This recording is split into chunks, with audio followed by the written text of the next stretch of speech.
The ground splits open beneath his feet. Jor-El runs. Behind him, the crystal spires of Kandor's sister cities twist and shatter, like glass bones breaking under impossible weight. The sky has turned the colour of blood and rust, choked with ash from a wound that goes all the way down to the planet's core. He can feel it. Every scientist on Krypton can feel it now, though they denied it for years. The radioactive death spreading through the mantle, the chain reaction that cannot be stopped, cannot be slowed, cannot be survived. His wife's scream cuts through the roar of collapsing architecture. He rounds the corner of his laboratory, boots skidding on floors that buck and heave like the deck of a ship in a storm. Lara stands at the centre of the chamber, clutching their son to her chest. The infant is not crying. His blue eyes, so impossibly blue, bluer than the skies Krypton will never see again, stare up at the chaos with something that looks almost like understanding, almost like peace. The Council, Lara's voice is steady, but Jor-El can see the terror in the white of her knuckles, the tremor in her jaw. They would not listen. The words taste like ash. They never listened. For months he had stood before them. For months he had shown them the calculations, the projections, the irrefutable mathematics of extinction. The planet's core was unstable. Generations of mining, of exploitation, of treating Krypton's heart like an inexhaustible resource. It had poisoned them from within. The uranium at the world's centre had reached critical mass.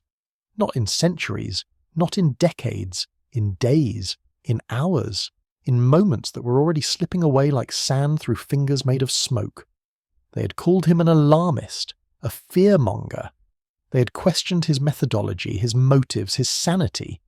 Krypton had endured for 100,000 years. Krypton would endure for 100,000 more. The Science Council, in their crystalline towers and their robes of office, had looked down at the House of El and seen nothing but a man losing his grip on reason. Now those towers are falling. Now those robes are shrouds. Jor-El, Lara crosses to him, and in the space between them, their son makes a small sound. Not quite a cry, not quite a laugh. Something in between. Something that breaks Jor-El's heart in ways the death of his world cannot. The rocket. He nods. There is no time for grief. Grief is a luxury for those who will survive to feel it. The rocket stands in the launch bay, small and silver and impossibly fragile against the scale of what it must accomplish. Jor-El had built it in secret, in the hours between his pleas to the Council and his sleepless nights running calculations that always ended the same way. It was designed for one passenger, one small passenger. There was no time to build anything larger, no resources left unclaimed by a government that refused to believe it was already dead. He had hoped, foolishly, desperately, that he might be wrong, that the Council might be right, that Krypton's core would stabilize, that the reaction would slow, that he would look at this rocket in 20 years and laugh at his own paranoia. He is not laughing now. I have programmed the navigation crystal. Jor-El's hands move across the control panel, steady despite everything, because his hands must be steady, because his son's life depends on steadiness. A yellow star, primitive world, but the dominant species shows promise. They call it Earth. Earth! Lara tastes the word. It sounds strange in Kryptonian phonemes, alien and unknowable. She looks down at their son, at the child she has nursed and sung to and dreamed futures for. Futures that are evaporating with every tremor that shakes the laboratory walls. Will they be kind to him? I do not know. Honesty, even now, especially now. But under their yellow sun he will be strong, stronger than any of them, stronger perhaps than anything their world has ever known. He will have the power to protect himself, and the power to conquer them. The words hang between them, heavier than the rumble of a dying world. Jor-El meets his wife's eyes, and in them he sees the question that has haunted him through every calculation, every trajectory, every desperate midnight spent building a vessel to carry their bloodline to the stars. What will their son become? That is why I have included the recordings. Jor-El opens a compartment in the rocket's hull, revealing a crystal matrix that pulses with soft light. Our history, our language, our science, our failures. He pauses, and when he speaks again his voice is thick. And our hopes. He will know where he came from. He will know what we dreamed for him. The choice of what to become, that will be his. It must be his. We can give him power, Lara. We can give him knowledge, but we cannot give him virtue. That he must find for himself. Another tremor. Stronger this time. Somewhere in the distance a sound. Like thunder. But it is not thunder. It is the tectonic plates of Krypton grinding against each other, splitting apart, surrendering to the fire that has been building in the planet's heart for longer than their civilization has existed. They do not have minutes. They barely have moments. Kal-El. Lara whispers the name into her son's ear, pressing her lips to his forehead, breathing in the scent of him one final time. You are Kal-El, son of Jor-El, of the House of El. You carry our crest, our legacy, our hope. On a world far from here, among a people who will not understand you, you will be alone. But you will never be unloved. Never. Do you understand me? Her voice breaks. The infant gazes up at her with those impossible blue eyes, and for a moment, just a moment, she could swear he nods. You are our son. You are Krypton's son. And no matter how far you travel, no matter how strange the stars become, that will never change. She places him in the rocket's cradle. He does not cry. Even now, surrounded by the death of everything he has ever known, though he is too young to know it, too innocent to understand it, Kal-El does not cry. He looks up at his parents through the transparent hull, and there is something in his expression that Jor-El will carry with him into oblivion, something that looks like courage. The launch sequence is initiated. Jor-El's fingers fly across the console. 30 seconds. Jor-El, Lara grips his arm. I want to watch. Lara, I want to watch him leave. I want that to be the last thing I see, not the fire, not the end. Our son escaping, our son surviving. Promise me. He pulls her close. Through the laboratory's crystalline walls they can see the horizon now, or what used to be the horizon. It is a wall of flame, a tsunami of molten rock and radioactive death, racing toward them at speeds that make escape impossible. The great cities of Krypton are already gone. Kryptonopolis, Kandor, Argo, names that will become legends, then myths, then nothing at all, forgotten by a universe that barely knew they existed. But not entirely forgotten. Not if one small rocket reaches a world called Earth. 10 seconds, Jor-El breathes. The ground heaves, the walls crack. Lara's hand finds his and their fingers intertwine, and in the final moments of their civilization, the last two members of the House of El stand united against the darkness. 5 seconds. Through the hull, Kal-El watches them. His tiny hand presses against the glass, reaching perhaps, or waving, or simply curious about the strange barrier between himself and the parents he will never remember. Launch. The rocket fires. It punches through the laboratory ceiling, through the clouds of ash and debris, through the atmosphere of a world that has hours left to exist. If that. Jor-El and Lara watch it climb, a silver spark against the red and black chaos of Krypton's death throes, smaller and smaller until it is a star among stars, until it is nothing but hope given form, until it is gone. The fire reaches them 3 heartbeats later. They do not scream, they do not run. There is nowhere to run, and screaming would be a waste of their final breath. Instead, Jor-El pulls his wife closer, and Lara rests her head against his chest, and together they close their eyes and think of their son who will grow strong under an alien sun, who will learn to fly among people who have never left the ground, who will become something neither fully Kryptonian nor fully human, but perhaps, if they are lucky, something better than both. He will be good, Lara whispers. I know it. He will be good. Jor-El wants to agree. He wants to promise her that their son will be a hero, a savior, a light in the darkness of a primitive world. But he is a scientist, and scientists deal in probabilities, not certainties. He does not know what Kal-El will become. He only knows what he hopes, and hope, in the end, is all they have left to give. The fire takes them. Krypton dies. 8 billion souls are silenced in an instant. An entire civilization, 100,000 years of art and science and philosophy and love, reduced to radioactive debris spinning through the void. The planet does not explode so much as collapse, imploding into itself before erupting outward in a shower of crystalline fragments that will drift through space for eons, carrying the memory of a people who reached for the stars and never quite made it. But one small piece of Krypton survives. One rocket, silver and impossibly small against the vastness of the cosmos, hurtles through the darkness toward a yellow sun. Inside, wrapped in blankets that still smell of his mother's perfume, a child sleeps. He does not know that he is an orphan. He does not know that he is the last of his kind.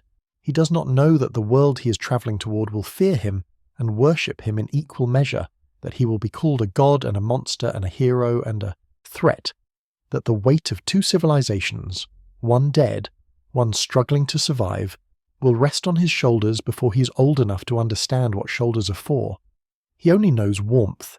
He only knows the hum of the engines carrying him home, not to the home he was born in, but to the home he will choose, the home that will shape him, the home that will give him a name.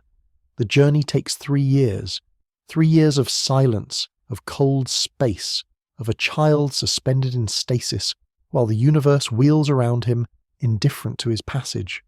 3 years during which empires rise and fall on 100 worlds, during which stars are born and die, during which the light of Krypton's death ripples outward at the speed of causality, an announcement to anyone listening that something beautiful has been destroyed. And then, at last, a blue planet, a yellow sun, a Kansas cornfield, quiet in the summer night, cicadas singing their endless song. The rocket enters the atmosphere. It burns, bright, a streak of fire across the Midwestern sky, and anyone watching might mistake it for a meteor, for a shooting star, for a piece of space debris burning up on re-entry. But it does not burn up. It slows. It adjusts. The navigation crystal, programmed by a dead man's desperate hands, guides it down, down, down, impact. The cornfield erupts. Stalks flatten in a perfect circle. Soil sprays outward. And in the centre of the crater, smoking but intact, the rocket settles into the earth of its new world. Silence. Then, from the farmhouse half a mile away, the sound of a door opening. Footsteps. Voices. A man and a woman, curious and afraid in equal measure, drawn to the light that fell from the sky. Jonathan and Martha Kent peer into the crater. The rocket's hull opens, and Kal-El, last son of Krypton, looks up at his new parents with eyes as blue as the sky they have never seen through Kryptonian clouds, and smiles. Hope has arrived. Jonathan Kent had seen many things fall from the Kansas sky. He had seen hail the size of golf balls shatter windshields and strip crops to bare stalks. He had seen lightning split oak trees that had stood for 100 years. He had seen tornadoes descend from green-black clouds, like the fingers of an angry god, tearing through farmland with a sound like a freight train screaming.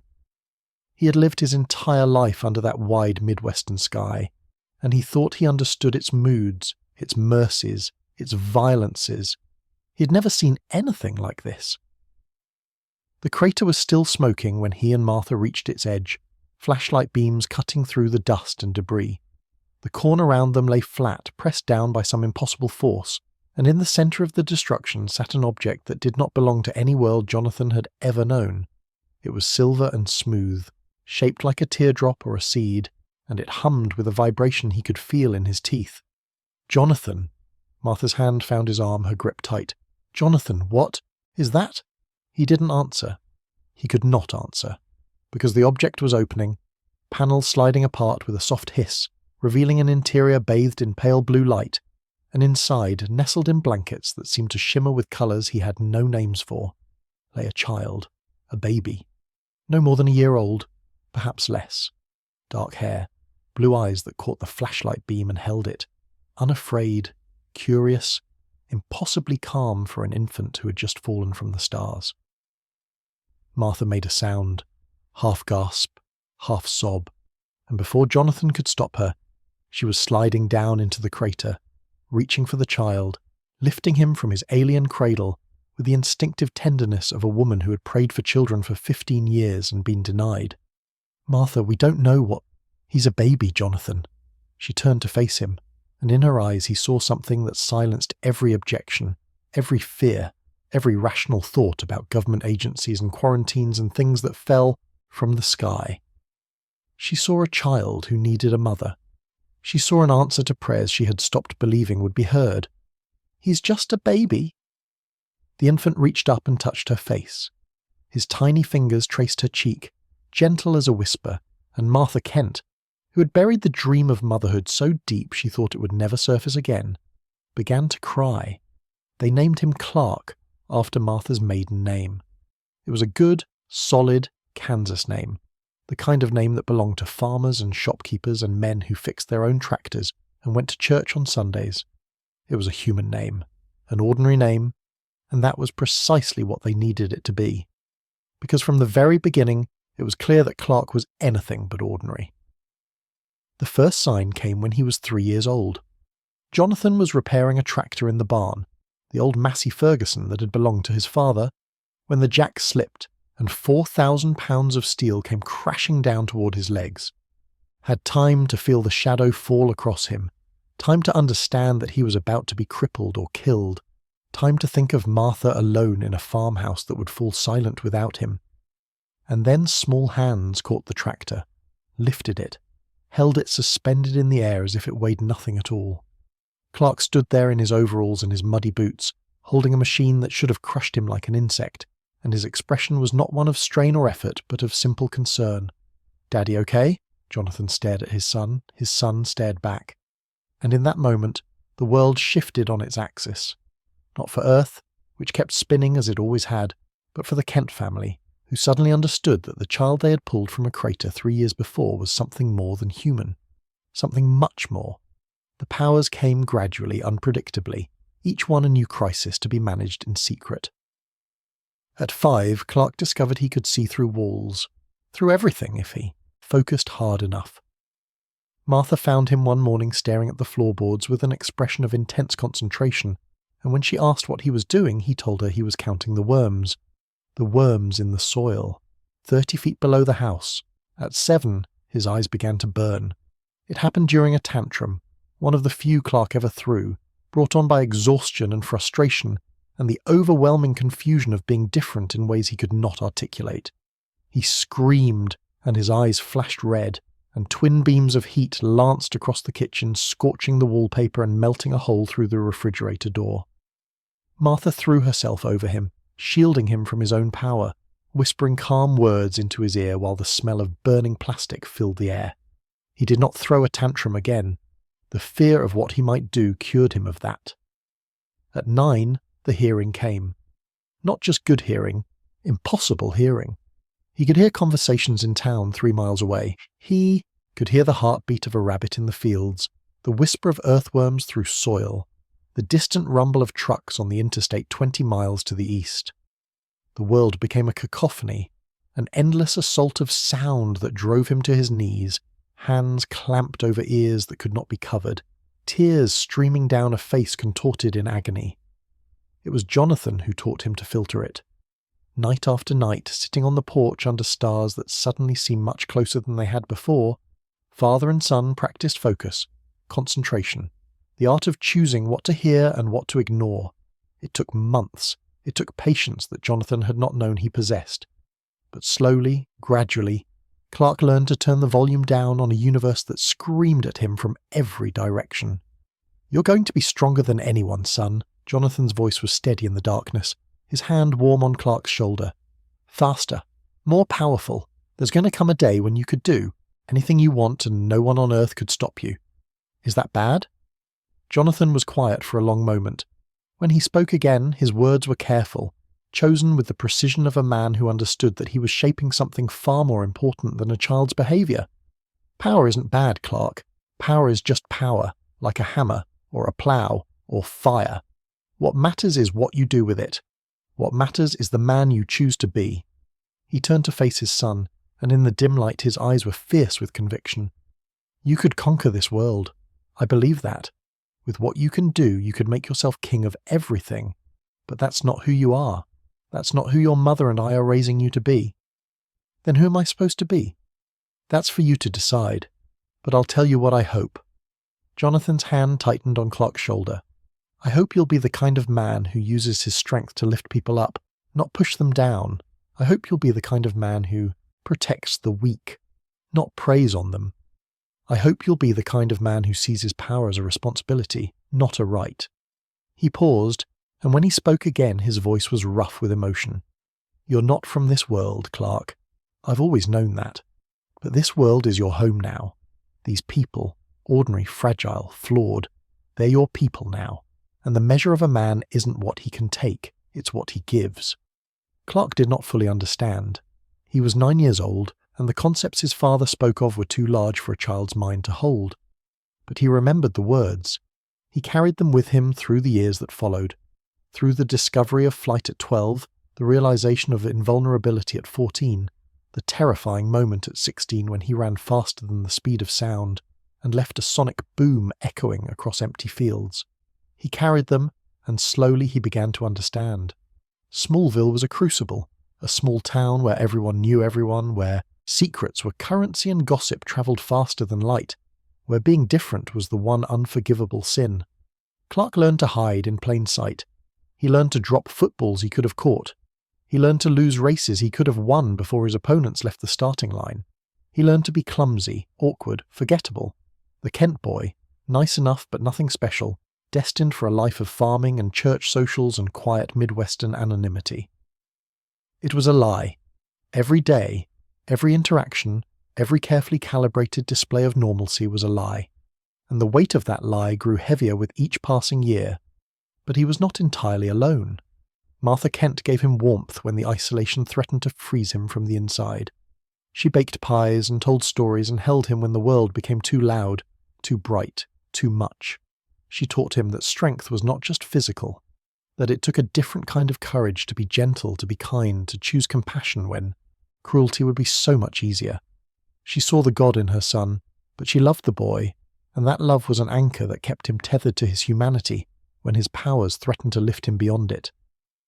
"You feel things deeply, Clark," she told him this one evening, when he came home shattered by a cruelty he had witnessed but could not stop, a beating behind the school, a weaker boy tormented by stronger ones, and Clark forced to watch because intervention would mean exposure.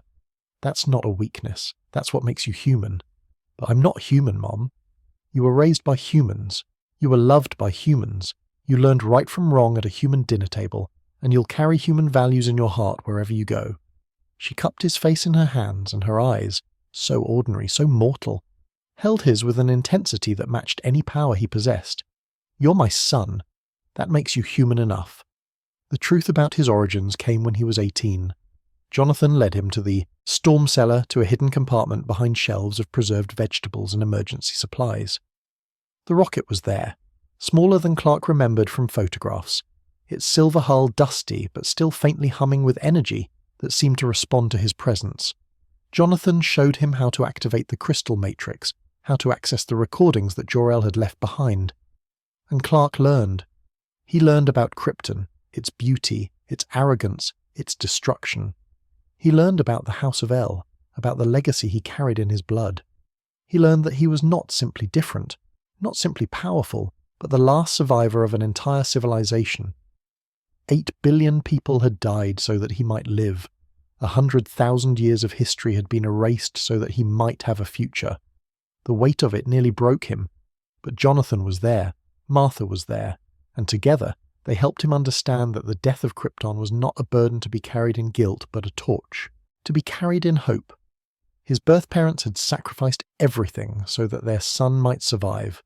The only way to honour that sacrifice was to live fully, to live well, to become the kind of man that Jor-El and Lara had dreamed of when they placed their infant in a rocket and sent him toward the stars. "You didn't ask to be born on a dying world," Jonathan told him. "You didn't ask to be sent here. But you're here now, and you have a choice to make. You can let the weight of all those deaths crush you, or you can let their memory lift you up. You can become the hope they died for." Clark chose hope. He would always choose hope, but hope could not prevent tragedy. Jonathan Kent died on a spring morning 3 months after Clark's 19th birthday. It was not a villain that killed him, not a monster, not some cosmic threat that a man with the power of a god might have fought. It was his heart. A massive coronary, the doctors said later. He was dead before he hit the ground. Clark was in the field when it happened. He heard his father's heartbeat stutter, heard the gasp of breath, heard the soft thud of a body falling. He ran, faster than he had ever run, faster than thought, faster than light could travel across the distance between them. But when he reached his father's side, it was already too late. Jonathan Kent was gone, and for the first time in his life, Clark understood that there were limits to his power. He could lift mountains. He could fly to the stars. He could survive the heart of the sun, but he could not reverse time. He could not undo death. He could not save everyone, not even the people he loved most. He knelt in the dirt beside his father's body and he wept. The most powerful being on earth, capable of reshaping the world with his bare hands, wept like the child he still was, like the orphan he had always been, like the son who had just lost the man who taught him everything that mattered. Martha found them there. She held her son as he held her husband, and together they mourned the passing of a man who had looked into a crater and seen not a threat, not an alien, not a weapon, but a child who needed a home. The funeral was small. Smallville came out in force, because that was what small towns did, because Jonathan Kent had been a good man and good men deserved to be remembered. Clark stood at the graveside in a suit that felt too tight, listening to words that felt too small, and he made a silent promise to the father who had shaped him. He would be the man Jonathan believed he could be. He would use his strength to protect, his power to serve, his gifts to lift up a world that would never understand where he came from. He would honour the lessons of a Kansas farmer who had looked at an alien child and seen only a son. 1 week later, Clark Kent left Smallville. He did not know exactly where he was going. The world was vast, and there was so much suffering in it, suffering he could hear if he listened, suffering he could stop if he tried. He was not ready to be a symbol. He was not ready to be a hero. He was only a young man with the power of a god and the heart of a farm boy, setting out to find his place in a world that had never seen anything like him. But he carried Smallville with him, in every choice he would make, in every life he would save, in every moment of doubt and fear and triumph that lay ahead. He would carry the voice of Jonathan Kent, reminding him that power was a responsibility. He would carry the warmth of Martha Kent, reminding him that love was the only force stronger than any ability he possessed. He would carry Kansas in his soul, and one day, when the world was ready, when he was ready, he would show them what hope looked like. He would show them what a son of Krypton raised by the kindest people on earth could become.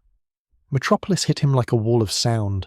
After 20 years of Kansas quiet, of wind through corn, of distant tractors, of silence so deep you could hear your own heartbeat, the city was an assault.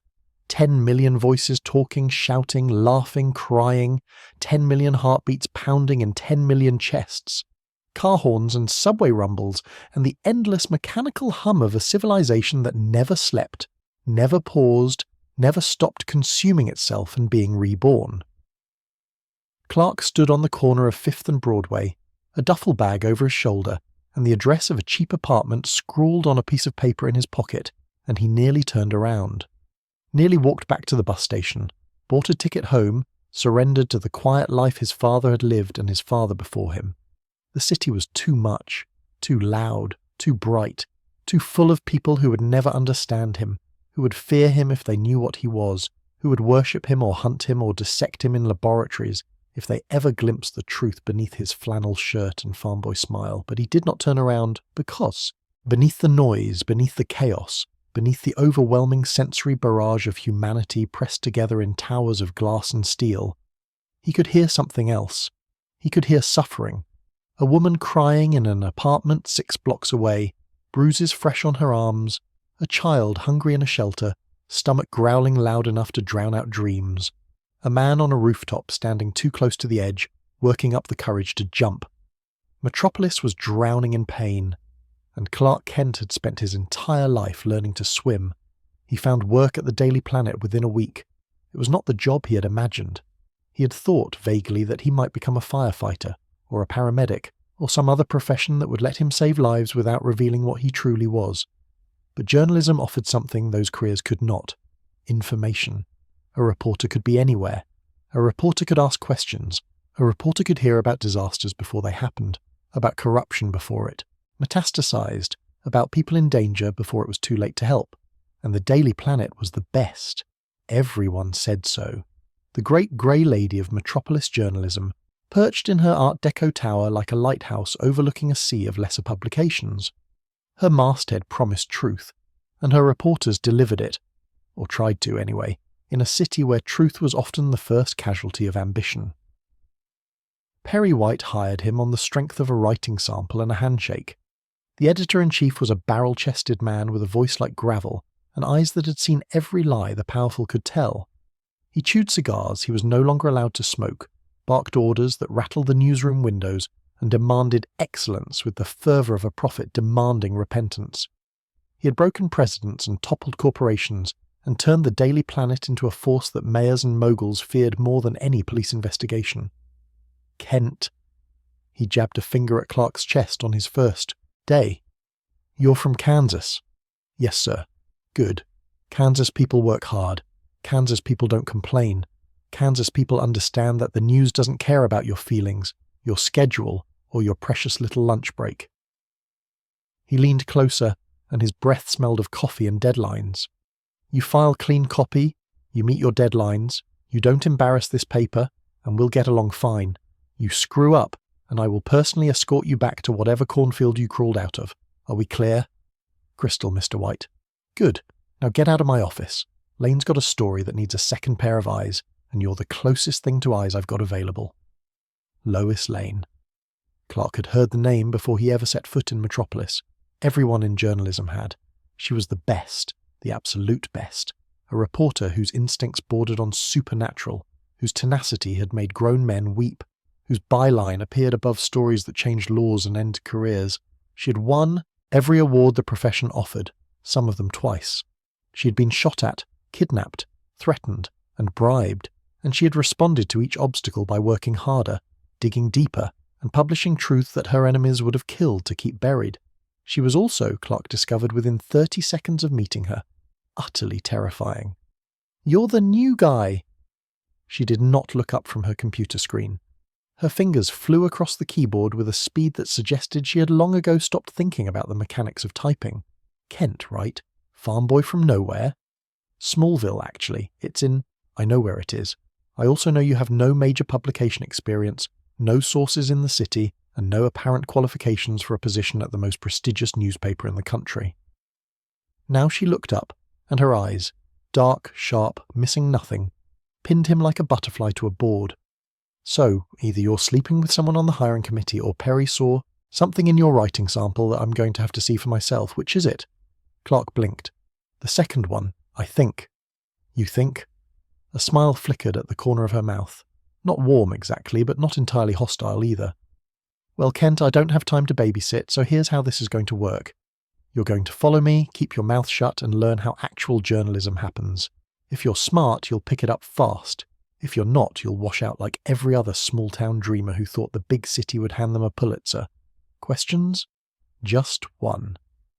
Clark adjusted his glasses, an old pair he had found in a thrift store, thick-framed and slightly bent, the kind of glasses that made people look past him rather than at him. Why did Mr. White assign me to you specifically? Lois's smile widened. It was not a comforting expression. Because I'm working on a story about Lex Luthor's illegal arms deals, and I need someone to carry my coffee, while I break into places I'm not supposed to be. She stood, grabbed her jacket, and strode toward the elevator without waiting to see if he would follow. Welcome to Metropolis, Kent. Try not to die on your first day. He followed. Of course he followed. And as he watched her navigate the city with the confidence of someone who had long ago decided that obstacles were merely suggestions, Clark felt something shift in his chest. Not attraction. Not yet, though that would come. Something more fundamental. Recognition. Here was a woman who had no powers, no invulnerability, no gifts beyond her own fierce intelligence and fiercer courage, and she threw herself at injustice anyway. She fought battles she could lose. She took risks that could kill her. She did it because the truth mattered, because people deserved to know, because silence in the face of evil was its own form of complicity. She was, Clark realized, already a hero. She just did not wear a cape. The weeks that followed were an education. By day, Clark Kent learned the rhythms of the newsroom. He learned to file copy under impossible deadlines, to cultivate sources who spoke in whispers and riddles, to ask the questions that made powerful people uncomfortable. He learned humility, real humility, not the performed awkwardness he used to hide his abilities, but the genuine recognition that there were things he did not know, skills he had not mastered, truths he could not uncover without help. Perry White pushed him. Lois Lane challenged him. Jimmy Olsen, the young photographer with the camera perpetually around his neck, an optimism that bordered on the pathological, befriended him. By night, Clark Kent disappeared. He would slip out of his apartment after dark, float up through the window and into the sky, and listen. The city spread below him like a circuit board, lights flickering in patterns that told stories if you knew how to read them.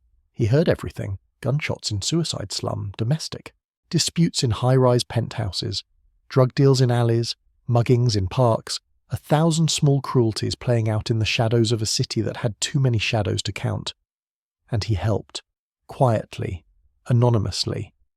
A mugger would find himself suddenly disarmed, his weapon crumpled like paper, his victim vanished to safety. A fire would be extinguished before the trucks arrived, the flames smothered by a wind that came from nowhere. A child would fall from a window and land softly, impossibly softly, in arms that were gone before anyone could see whose arms they were. Metropolis began to whisper about a guardian angel, a ghost, a blur of motion that appeared in moments of crisis and vanished before gratitude could be offered, but whispers could not last forever. The helicopter was a LexCorp prototype, carrying a payload of experimental technology and a reporter who had talked her way aboard despite every warning. Lois Lane, naturally. The story was too important, the access too exclusive, the opportunity too perfect to let a little thing like safety protocols get in the way. Clark was in the newsroom when he heard the engine fail. He was at his desk, pretending to review notes, when the sound reached him, a mechanical cough, a sputter, the sickening whine of rotors losing power somewhere high above the city. He looked up. Through the ceiling, through the floors above, through the roof and into the sky. He saw it. The helicopter spinning out of control, plummeting toward the street, and inside Lois. Lois with her seatbelt jammed, Lois with terror in her eyes for perhaps the first time in her life, Lois falling toward a death she did not deserve. He did not think. He did not calculate risks or consider exposure or weigh the consequences of revelation. He simply moved. The window shattered outward as he burst through it. The wind screamed past him as he climbed, faster than he had ever flown, faster than sound, faster than thought. The helicopter was falling. Lois was screaming. The ground was rushing up to meet them both. Clark caught the helicopter 6 feet above the pavement. For a moment, everything stopped. The crowd that had gathered to watch the crash stared upward in disbelief. The pilot sat frozen at the controls, mouth open, brain unable to process what his eyes were reporting. And Lois looked down at the man holding several tons of metal in his hands, like it weighed nothing at all, and her expression was not fear, not gratitude, not shock. It was curiosity. "Who are you?" she breathed. Clark set the helicopter down gently, carefully, as if it were made of glass. He straightened. He met her eyes, and he realized in that moment that the hiding was over, that the anonymity he had cultivated for 20 years was gone, burned away in the time it took to save one life.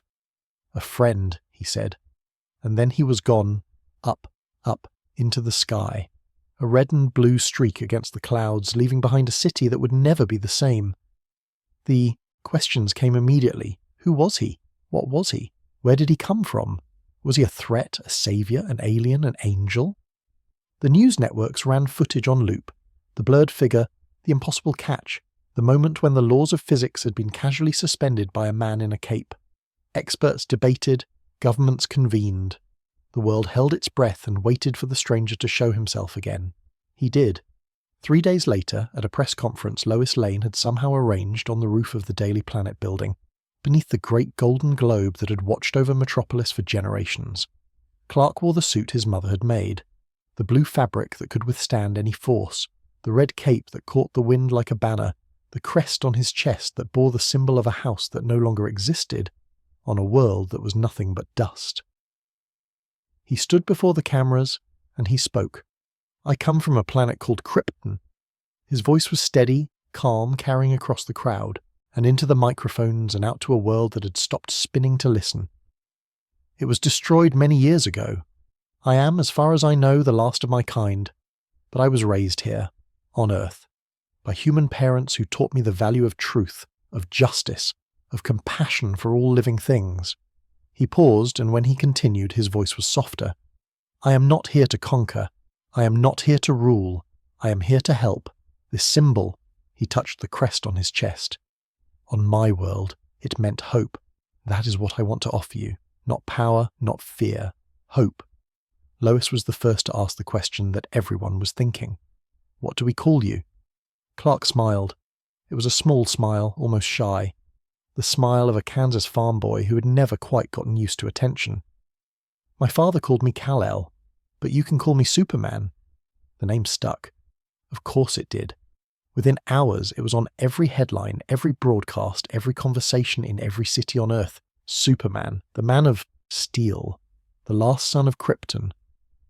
He had given them a symbol and humanity, desperate for something to believe in, something to look up to, something that suggested the universe was not entirely indifferent to their survival, embraced it with a fervour that bordered on religious.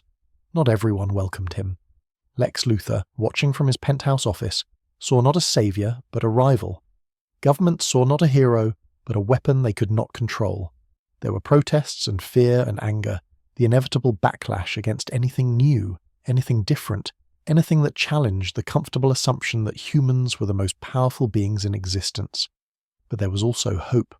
There was a child in Metropolis who looked up at the sky and believed for the first time that someone would catch her if she fell. There was a man in Gotham who saw the symbol and wondered if heroism could take other forms. There were billions of people across the world who watched the footage of that helicopter catch and felt something stir in their chests, something that had been sleeping for a long time, something that whispered, maybe things could get better. Superman built the Fortress of Solitude in the Arctic, far from prying eyes, a sanctuary where Kryptonian technology could be studied, where the eye remnant of Jor-El could guide his son through the history of a dead world, where the last son of Krypton could find moments of peace amid the endless demands of heroism. He established himself as Metropolis's guardian, responding to every crisis, every disaster, every cry for help that reached his ears. He saved lives, thousands of them, millions eventually.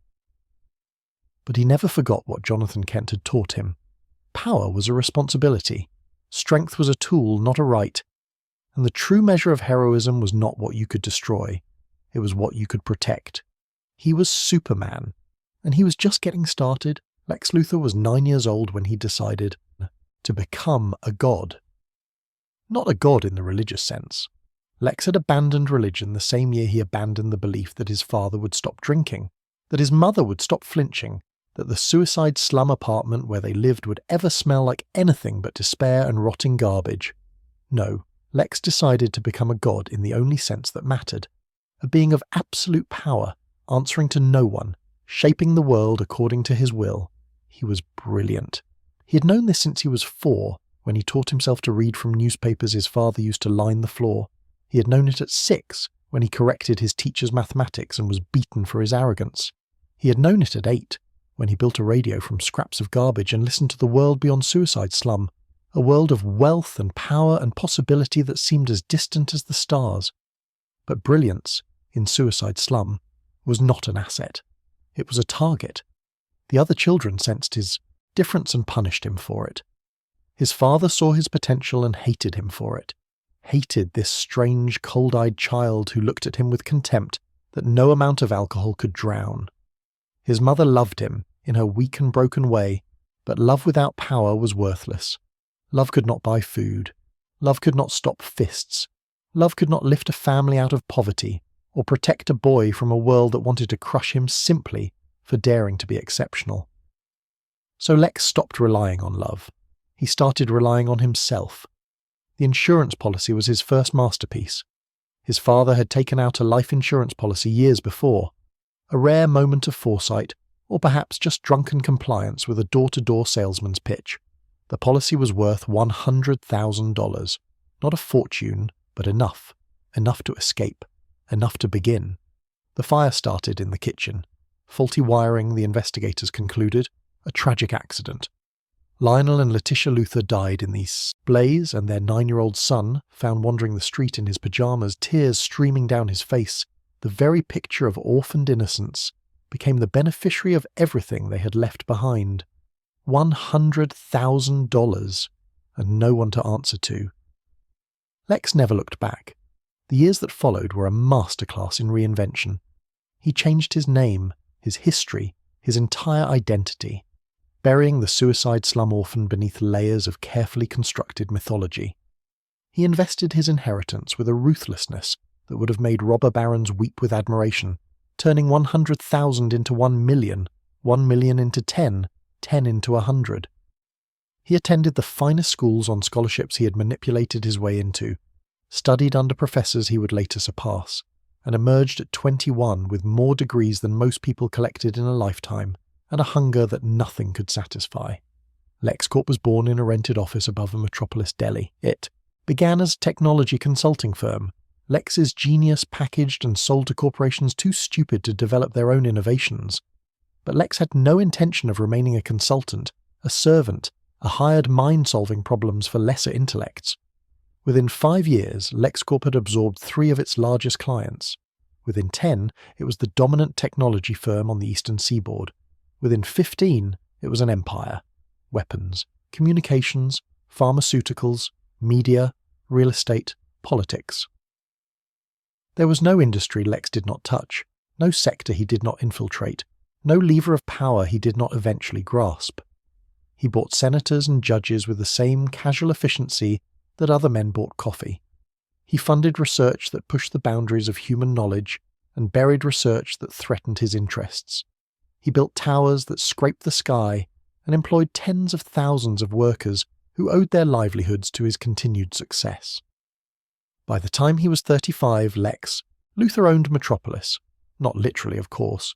The city still had its mayor, its council, its pretense of democratic governance. But everyone who mattered understood the truth. LexCorp's logo gleamed from half the buildings in the skyline. LexCorp's money flowed through half the campaigns in City Hall. LexCorp's influence touched every hospital, every school, every police precinct, every newsroom, including, to his endless frustration, the Daily Planet, whose stubborn editor refused every buyout offer and whose star reporter seemed to exist solely to make his life difficult. Lex had enemies, of course. You did not climb as high as he had without making enemies. But enemies could be managed. They could be bought or blackmailed or destroyed. They were human, and humans had weaknesses: greed, fear, vanity, love. Lex understood human weakness better than anyone alive. He had built his entire empire on the exploitation of it. And then Superman appeared. Lex was in his penthouse when the helicopter fell. He watched through floor-to-ceiling windows as the LexCorp prototype spun out of control, as his experimental technology plummeted toward the street, as his carefully managed public relations disaster approached terminal velocity. And then he watched a man fly out of nowhere and catch it. A man. Flying. Without wings, without technology, without any visible means of propulsion. Just a man in a ridiculous costume, holding several tons of metal like it weighed nothing, setting it down as gently as a mother placing a sleeping child in a crib. For the first time in his adult life, Lex Luthor felt fear. Not fear of Superman's power, though that power was terrifying, an engine of destruction that could level cities if it chose. No, Lex feared something far worse. He feared irrelevance. For 35 years, Lex had believed that he was the pinnacle of human achievement. He had lifted himself from nothing through nothing but his own genius and will. He had conquered every obstacle, defeated every rival, bent the world to his vision through sheer force of intellect. He was proof, living, breathing, triumphant proof, that humanity needed no gods, no saviors, no external intervention. Humanity could save itself. Humanity, in the person of Lex Luthor, could become its own highest expression. And now this alien, this creature from another world who had done nothing to earn his power, nothing to deserve his abilities, nothing but win the genetic lottery of a dead civilization. He could fly because his cells absorbed yellow sunlight. He could survive bullets because his molecular structure was denser than steel. He had not struggled. He had not sacrificed. He had not clawed his way up from suicide slum with blood under his fingernails and fire in his heart. He had simply arrived, and the world worshipped him for it. The press conference made it worse. Lex watched Superman stand before the cameras, humble, earnest, spouting platitudes. about hope and compassion that would have made a greeting card blush. And he saw the crowd's reaction. He saw the tears, the reverence, the naked adoration in the eyes of people who had never looked at Lex Luthor with anything but fear or envy or grudging respect. They loved him. This alien, this outsider, this interloper who had no right to their affection. They loved him in a way they would never love Lex. In a way they could never love any human being, because human beings were flawed and complicated and difficult, and Superman was simple. Superman was easy. Superman was a god who asked nothing but gratitude, who demanded nothing but faith, who promised salvation without requiring his followers to lift a finger in their own defense. He was making humanity weak. He was making humanity dependent. He was teaching an entire species to look up at the sky and wait for rescue instead of looking inward and finding the strength to rescue themselves. And Lex Luthor would not allow it. The Kryptonite came first. Fragments of Superman's dead world, scattered across the earth by the same explosion that had sent him hurtling toward a yellow sun. Lex's researchers found them, radioactive green crystals that seemed ordinary enough until they were brought within proximity of the Kryptonian. Then they became weapons. The radiation disrupted Superman's cellular structure, weakened his powers, caused him pain that his invulnerable body had never known. In sufficient quantities they could kill him. Lex collected every fragment he could find. He built vaults to store them, laboratories to study them, weapons to deploy them. He created kryptonite bullets and kryptonite blades and kryptonite gas, an entire arsenal designed for a single target. And he waited for the opportunity to use it. The opportunity came many times. Lex was patient, and patience was rewarded. He lured Superman into traps baited with innocent lives, knowing the alien's pathetic moral code would compel him to spring them. He hired mercenaries and metahumans and monsters, pointed them at Metropolis, and watched Superman struggle against threats that would have been trivial if not for the green glow of kryptonite poisoning his cells. He brought the Man of Steel to his knees, literally on more than one occasion, gasping and bleeding on the floor of a LexCorp facility, while Lex stood over him and explained, calmly, rationally, why this was necessary. "You don't understand," Lex would say, and his voice held no malice, no anger, only the weary certainty of a man who had seen a truth others were too blind to grasp. "You think you're helping them. You think you're protecting them. But every time you save a life, you teach a human being that they cannot save themselves. Every time you stop a disaster, you prove that humanity is helpless without you. You are creating a species of children, Superman. Infants waiting for their father to fix every problem, fight every battle, answer every prayer." He would lean closer and his eyes would burn with conviction. "What happens when you leave? What happens when you die? What happens when the next alien arrives and he is not so benevolent? You have made them dependent on you, and dependency is death. Slow death. The death of potential, of growth, of everything that makes humanity worth saving." Superman never understood. He never agreed. He would break free eventually. He always broke free, because even kryptonite had limits, because even Lex's genius could not account for every variable, and he would fly away and Lex would begin planning the next confrontation. But the arguments planted seeds. Not in Superman, whose nauseating optimism was apparently immune to logic, but in others. In politicians who wondered if the alien could be trusted. In pundits who questioned whether humanity's savior might someday become its master. In ordinary citizens who loved Superman, yes, but who also feared him, feared what he could do if he ever decided that hope was not enough, that humanity's problems required more direct intervention. Lex cultivated that fear. He funded think tanks that published papers on the dangers of extraterrestrial influence. He bought media outlets that ran stories questioning Superman's motives. He testified before Congress, before the United Nations, before any audience that would listen, warning them that the alien was not a god but a threat that only human ingenuity, only human strength, only human determination could counter. And then he ran for president. The campaign was a masterpiece. Lex presented himself as the champion of human achievement, the self-made billionaire who had risen from nothing to prove that mankind needed no alien saviors. He promised to redirect resources toward human solutions to human problems. He promised to hold Superman accountable to human laws. He promised, in 1,000 speeches and 1,000,000 advertisements, that under his leadership America would reclaim its destiny from the skies. He won in a landslide. President Lex Luthor, the most powerful man on Earth, or at least the most powerful human. He sat in the Oval Office and issued orders that moved armies. He shaped policy that affected billions of lives. He held the nuclear codes, the intelligence apparatus, the full weight of the United States government in his hands.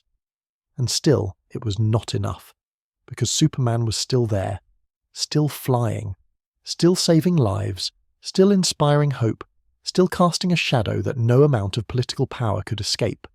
Lex could order missiles and deploy troops and manipulate markets, but he could not fly. He could not survive bullets. He could not look down at the world from the clouds and see every injustice, every crisis, every opportunity to play the hero. He was the most powerful human on Earth, and in the presence of Superman, that meant nothing. The hatred curdled into obsession. Lex spent hours studying Superman, analysing his patterns, cataloguing his weaknesses.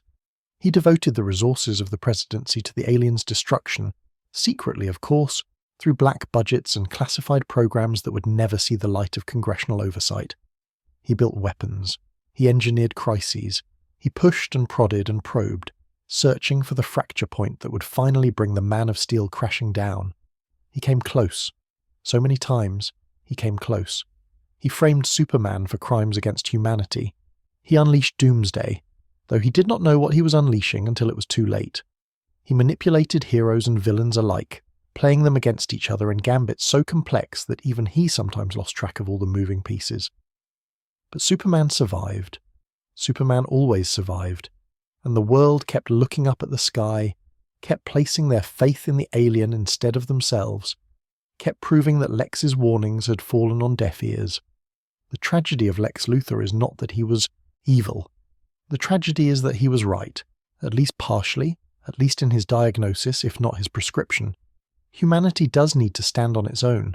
Humanity does need to find strength within itself. Dependency on any external saviour, human or alien, is a form of surrender, a ceding of agency, a slow erosion of the very qualities that make the species worth saving.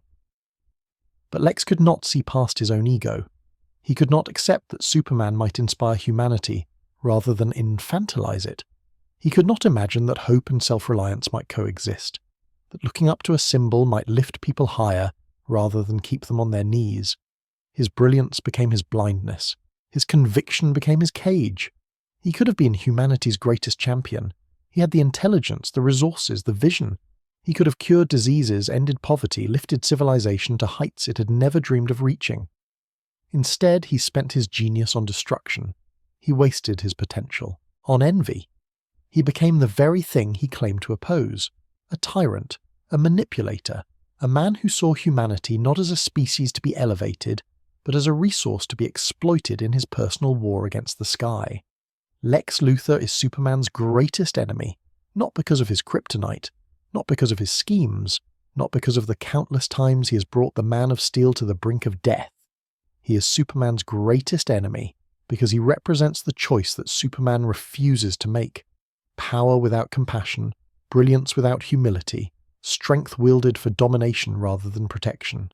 He is the dark mirror, the path not taken, the proof that power, in the wrong hands, corrupts absolutely, even when those hands belong to a human being, even when that human being believes, with every fibre of his twisted soul, that he is the hero of his own story. The battle between them will never truly end. Lex will always scheme, always plan, always search for the weapon that will finally bring Superman down, and Superman will always oppose him, not with hatred, not with vengeance, but with the same stubborn, infuriating hope that has defined him since the day he first put on the cape. Because Lex Luthor, for all his genius, has never understood the simplest truth about his enemy. Superman does not fight for humanity because he thinks they are weak.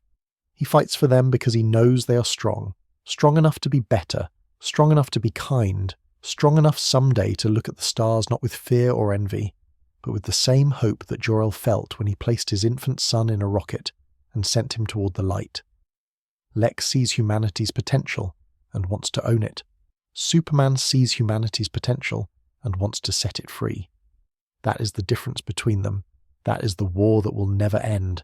And that is why Lex Luthor, for all his power, for all his brilliance, for all his certainty that he alone can see the truth, will always, ultimately, be the villain of his own story, but Lex is merely the mind, the schemer, the architect of destruction who prefers to keep his own hands clean while others do the bloody work.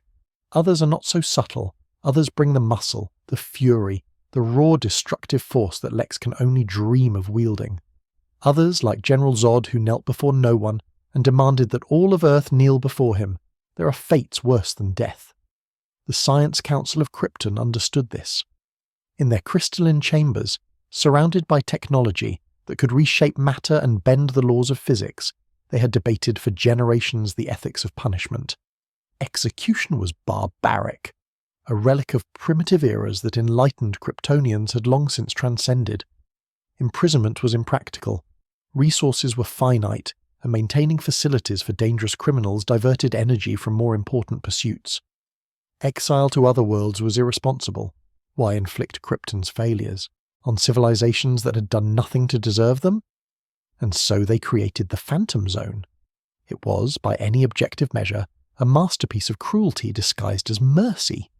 An interdimensional pocket universe, accessible only through specialized projectors, where time moved differently and physical form became something less than solid. Prisoners sent to the Phantom Zone did not age. They did not hunger. They did not die, no matter how desperately they might wish to.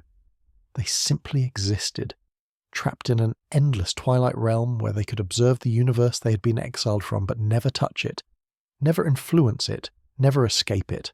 The Council called it humane. They called it progressive. They called it the most civilized form of justice ever devised. The prisoners called it hell. Zod was the Phantom Zone's most infamous resident. He had been a general once, the youngest in Kryptonian history, a military prodigy whose strategic brilliance had defended the planet against threats both internal and external. He had commanded armies, he had won wars, he had been celebrated as a hero, his name spoken with reverence in the halls of power, his counsel sought by the Science Council itself on matters of planetary security. But Zod had seen something the Council refused to acknowledge. He had seen Krypton's decline, the stagnation, the slow rot of a civilization that had grown so comfortable in its superiority that it had forgotten how to fight, how to adapt, how to survive. The Council debated and deliberated while threats gathered on the horizon. They passed resolutions and issued proclamations while the planet's enemies grew stronger. They congratulated themselves on their enlightenment while the foundations of their world crumbled beneath their feet. Zod decided to save Krypton from itself. The coup was surgical, efficient, and utterly ruthless. Zod's loyalists seized control of the military apparatus in a single night. Council members were arrested, their crystalline towers surrounded by soldiers who had sworn oaths to the general rather than the government. Zod himself addressed the planet via broadcast, his chiseled features calm, his voice carrying the absolute certainty of a man who truly believed that he was acting in service of a higher purpose. Krypton stands at a crossroads, he declared. The path of weakness leads to extinction. The path of strength leads to survival. I have chosen strength. I ask you to choose it with me. Those who stand with me will be protected. Those who stand against me will be removed. There is no third option. There is no negotiation. There is only the choice that will determine whether our civilization endures or fades into the void like so many before it. He almost succeeded. But Jor-El, brilliant, stubborn, infuriatingly principled Jor-El, had anticipated the coup. He had spent months quietly building alliances among those council members who retained their courage, among military officers whose loyalty to Krypton exceeded their loyalty to any individual commander. When Zod's forces moved, Jor-El's coalition moved faster. The battle was brief and brutal, fought in corridors of crystal and chambers of ancient power, and when it ended, General Zod knelt in chains before the very council he had tried to overthrow. His trial lasted 3 days. His sentence was unanimous. The Phantom Zone.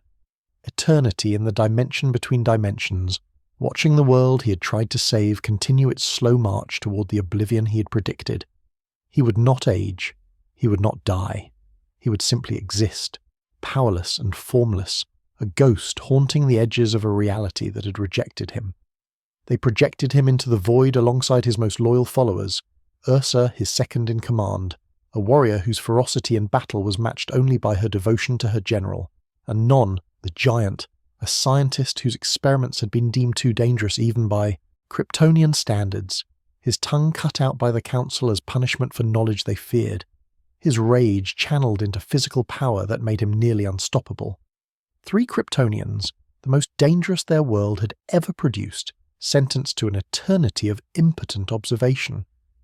Zod watched from the Phantom Zone as Jor-El warned the Council about the planet's unstable core. He watched as they dismissed the warnings, just as they had dismissed his own. He watched as Krypton died, as the world he had tried to save tore itself apart in fire and radiation, as 8 billion souls were extinguished in an instant, as everything he had fought for was rendered meaningless by the very catastrophe he had predicted.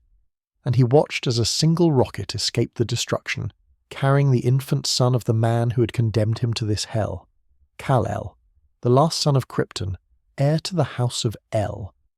Zod's hatred crystallized in that moment. It became pure, perfect, a diamond of rage that would sustain him through the centuries that followed. Jor-El had been wrong about the coup.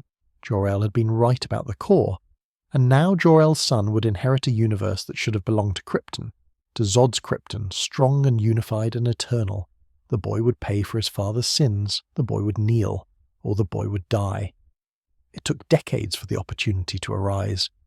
The destruction of Krypton had weakened the barriers between dimensions, creating fractures in the Phantom Zone's prison walls that even its creators had not anticipated. Zod felt those fractures. He probed them, tested them, devoted every moment of his eternal existence to finding a way through. Ursa and Non worked alongside him, their hatred as pure as his own, their determination as absolute. And finally, they found a crack wide enough to slip through. The emergence was violent. Reality itself seemed to scream as 3 Kryptonian prisoners tore their way out of the dimension that had held them for so long. They materialized in the void of space, gasping, disoriented, their bodies suddenly solid after decades of ghostly existence. And then the yellow sunlight hit them. On Krypton, under the red sun of Rao, they had been merely exceptional, strong, fast, resilient, but still bound by the laws of physics that governed all Kryptonian life. Here, under this young yellow star, those laws no longer applied. Energy flooded their cells. Power surged through their bodies. They could feel themselves becoming something more than they had ever been, something godlike, something unstoppable, something that the primitives of this backwater planet could never hope to resist. Zod smiled for the first time in 30 years. "Find me the son of Jor-El," he commanded. "Find me the last son of Krypton, and then find me this planet's leaders." His smile widened, cold and sharp as a blade. "It is time they learned to kneel." The attack came without warning. Superman was in Metropolis when he heard the screams, not from the city but from the other side of the world. He flew faster than he had ever flown, crossing continents in seconds, and found devastation beyond anything he had imagined. A city in flames. Buildings collapsed. Bodies in the streets, hundreds, thousands, killed with a casual brutality that spoke of power without conscience, strength without restraint. And standing in the center of the destruction, waiting for him, were 3 figures in black. Kal-El. Zod's voice carried across the ruins, calm and conversational, as if they were meeting at a social function rather than amid the corpses of innocents. "Son of Jor-El, last heir of the House of El, I have waited a very long time to meet you." "Who are you?" Superman's voice was steady, but his eyes were taking in the destruction, calculating the death toll, feeling the weight of every life he had failed to save. "What do you want?" "I am General Druzod. I was the commander of Krypton's military forces before your father betrayed me, before your people's cowardice condemned our world to destruction, before I was imprisoned in a hell beyond your comprehension." He stepped forward, and Superman could feel the power radiating from him, the same power that flowed through his own veins, the gift of the yellow sun that he had thought made him unique. "What do I want? I want what was taken from me. I want Krypton restored. I want the bloodline of El extinguished. And I want this planet, this primitive, squabbling, insignificant rock, to kneel before its new masters." The battle that followed was unlike anything Earth had ever witnessed. 3 Kryptonians against 1. Ursa's speed was blinding, her attacks precise and vicious, targeting weak points that only another Kryptonian would know. Non's strength was staggering, each blow landing with the force of a nuclear detonation, shattering buildings and cratering streets. And Zod was a general, a tactician, a warrior who had spent decades planning for this moment, coordinating his forces with a precision that turned their combined assault into a symphony of destruction. Superman fought back. He fought with everything he had, every ounce of strength, every technique he had developed in years of defending Earth, every desperate improvisation he could muster against opponents who matched his power and exceeded his experience. Cities became battlefields, landmarks became rubble, the sky filled with the thunder of gods at war, and the humans below could only watch in terror as their world trembled beneath forces they could not comprehend. He was losing. For the first time in his life, Superman understood what it meant to be outmatched. These were not criminals with kryptonite, not monsters from distant galaxies, not challenges that could be overcome through courage and determination. These were Kryptonians, his people, his equals, beings who could match him blow for blow and never tire, never weaken, never stop. And there were 3 of them. Zod pressed his boot against Superman's throat, grinding his face into the rubble of a destroyed building. Around them, the city burned. Above them, Ursa and Non hovered, waiting for the order to finish what their general had started. "Your father sentenced me to an eternity of torment," Zod hissed. "He took everything from me, my command, my purpose, my world. And now I will take everything from him. I will enslave the planet he sent you to protect. I will murder the people he hoped would raise you as their own. And when I am finished, when Earth kneels before the last true Kryptonians, I will find the woman you love, the reporter Lane, and I will make you watch as I end her life." He leaned closer, his voice dropping to a whisper. "That is the price of the House of L's arrogance. That is the debt you will pay for your father's betrayal." Something shifted in Superman's eyes. Not rage. He had felt rage before, and this was different. Not desperation. Desperation was weakness, and what he felt now was anything but weak. It was clarity. Cold, terrible clarity. The understanding that there was no prison that could hold Zod, no rehabilitation that could reach him, no mercy that would not be repaid with slaughter. The general would never stop. He would never relent. He would kill and conquer and destroy until the entire Earth was a graveyard, or until someone stopped him permanently. And there was only one person who could stop him. The fight resumed with a ferocity that shook the foundations of the Earth. Superman broke free. He separated the 3 Kryptonians, forced them to fight individually, exploited the arrogance that made them underestimate a foe they had already defeated once. Ursa fell first, not dead, but incapacitated, driven into the ground with enough force to render her unconscious. Non followed, his rage making him predictable, his strength useless against an opponent who had learned to think 3 moves ahead. And then there was only Zod. They fought in the ruins of Metropolis, amid the wreckage of the city Superman had sworn to protect. They fought with fists and heat vision, and the raw primal fury of 2 gods who could not coexist. They fought until both were bloody, exhausted, pushed beyond limits they had not known they possessed. And in the end, with Zod's hands around an innocent family's throats, with his eyes glowing red and his voice demanding surrender, Superman made a choice that would haunt him forever. He killed General Zod.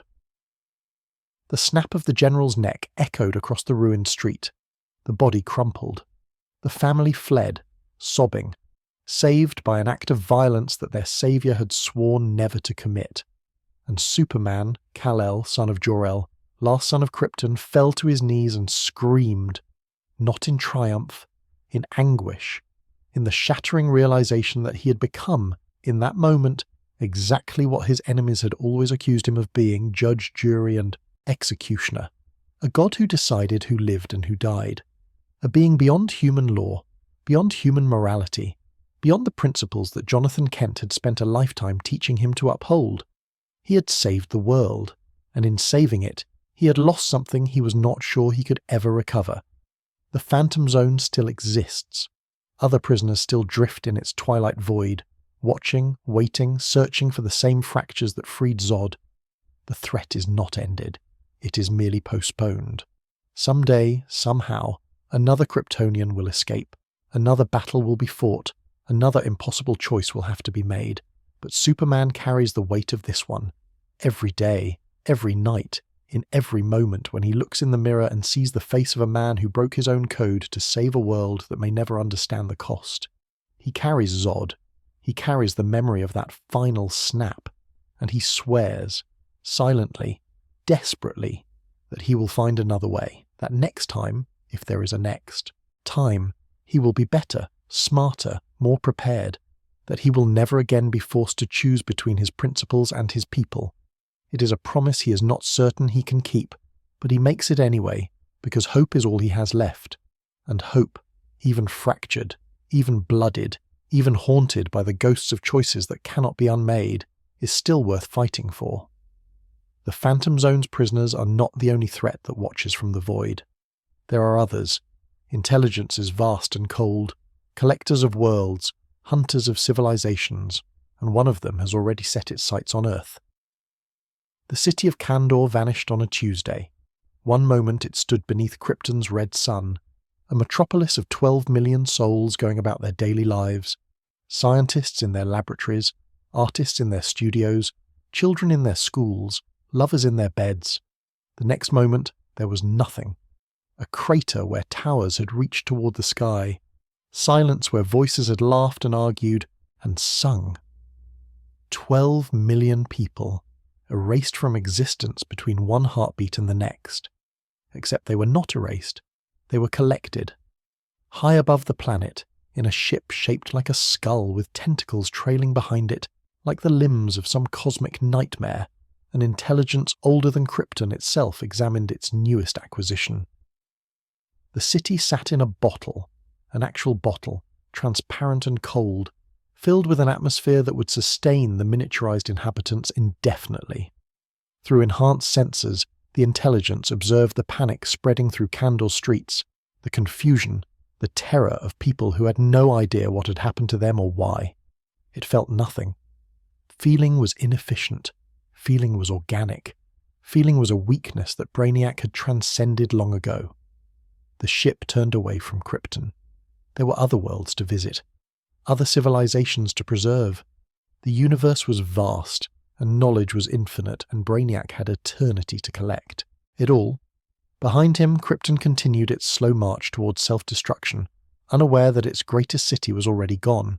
Brainiac's origin is a matter of debate among those few beings old enough to remember the truth. Some say he was created on Kolu, a world of green-skinned humanoids whose intelligence far exceeded most species in the galaxy.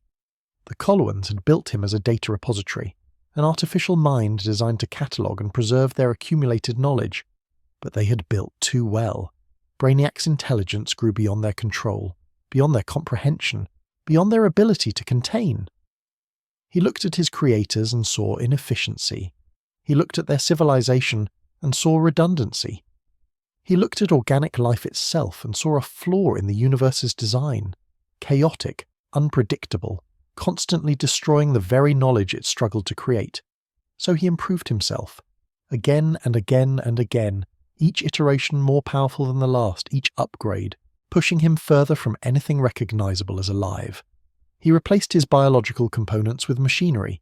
He expanded his consciousness across networks and servers, and eventually across the stars themselves. He became something new, neither organic nor purely artificial, neither alive nor dead, but something in between. Something that existed solely to fulfill a purpose that had long since consumed whatever original programming he might have possessed. He would preserve knowledge, all knowledge, every scrap of data, every cultural artifact, every scientific discovery that any civilization had ever produced. He would collect it, catalogue it, store it in perfect crystalline memory, where it could never be corrupted, never be lost, never be threatened by the chaos of organic existence. And then he would eliminate the redundancy. Because what was the point of preserving a civilization if that civilization continued to exist outside his collection? What was the point of cataloguing knowledge if the species that created it kept producing more, kept changing, kept evolving in directions that made his archives incomplete. The only way to truly preserve something was to ensure that nothing new could be added. The only way to create a perfect record was to end the story. Brainiac did not see this as genocide. Genocide implied hatred, and hatred was an emotion, and emotions were inefficient. He saw it as curation. He was the universe's librarian, and like any good librarian, he understood that a collection must be finite to be complete. The Skull ship travelled the cosmos for millennia, visiting world after world, collecting city after city. Species that had never heard of each other sat in bottles on Brainiac's shelves, neighbours now in the most grotesque sense of the word, their miniaturised civilizations separated by inches of glass while their homeworlds lay in ruins light years apart. Some of the bottled cities had gone mad over the centuries, their inhabitants, driven insane by the knowledge of what had been done to them. Others had adapted, building new societies within their crystalline prisons, forgetting, or trying to forget, that they had ever known anything larger. Kandor remembered. Kandor always remembered. The Kryptonians in the bottle watched through the glass as Brainiac added new acquisitions to his collection. They watched as he destroyed world after world, harvesting knowledge and exterminating life with the same cold efficiency. They watched, and they waited, and they hoped, against all evidence, against all logic, against everything they had witnessed, that someday, somehow, someone would come to save them. They didn't know that their world had died shortly after their abduction. They did not know that they were the last significant population of Kryptonians in the universe, preserved by the very monster who would have destroyed them if he had arrived a few years later. They did not know that a child had escaped, Krypton's destruction, sent to a primitive world orbiting a yellow sun, carrying the legacy of a civilization that Brainiac believed he had already catalogued completely. They did not know about Superman, but they would. The Skull ship entered Earth's solar system on a trajectory that had been calculated centuries in advance. Brainiac had detected the anomaly years ago, Kryptonian biosignatures on a planet that should have contained nothing but primitive carbon-based life forms. He had investigated, analysed, computed probabilities. A survivor, a single Kryptonian, somehow escaped from the destruction that should have been total. Fascinating, unexpected, a flaw in his collection that needed to be corrected. He observed the survivor, this Superman, as the primitives called him, with the same dispassionate interest he applied to all his subjects. The being was powerful, certainly. Under the yellow sun, he had developed abilities that would have been impossible under Krypton's red. Giant, flight, invulnerability, strength and speed that exceeded anything the Coloans had achieved through technological enhancement. An impressive specimen, but still just a specimen. Still just data to be collected, catalogued, preserved. Still just one more entry in a library that spanned galaxies. The Skull ship descended through Earth's atmosphere, its tentacles reaching down toward Metropolis, like the fingers of a god preparing to pluck a flower from a garden. Brainiac activated his shrinking technology. The field began to form around the city, preparing to compress 10 million humans into a bottle that would fit in the palm of his hand. And then Superman arrived. The battle in the skies above Metropolis was a collision between two forces that should never have met. Organic passion against mechanical precision, desperate courage against cold calculation. Superman threw himself at the Skull ship with everything he had, fists hammering against hull plating that had withstood asteroid impacts and stellar radiation. Brainiac deployed countermeasures, drones that swarmed like mechanical wasps, tentacles that lashed with the force of earthquakes, weapon systems that fired beams of energy capable of vaporizing mountains. It was not enough to stop Superman. Nothing physical had ever been enough to stop Superman. But Brainiac was not merely physical. He interfaced with Earth's digital infrastructure in seconds. Power grids, communication networks, defense systems, everything connected to everything else in the web of technology that modern civilization depended upon.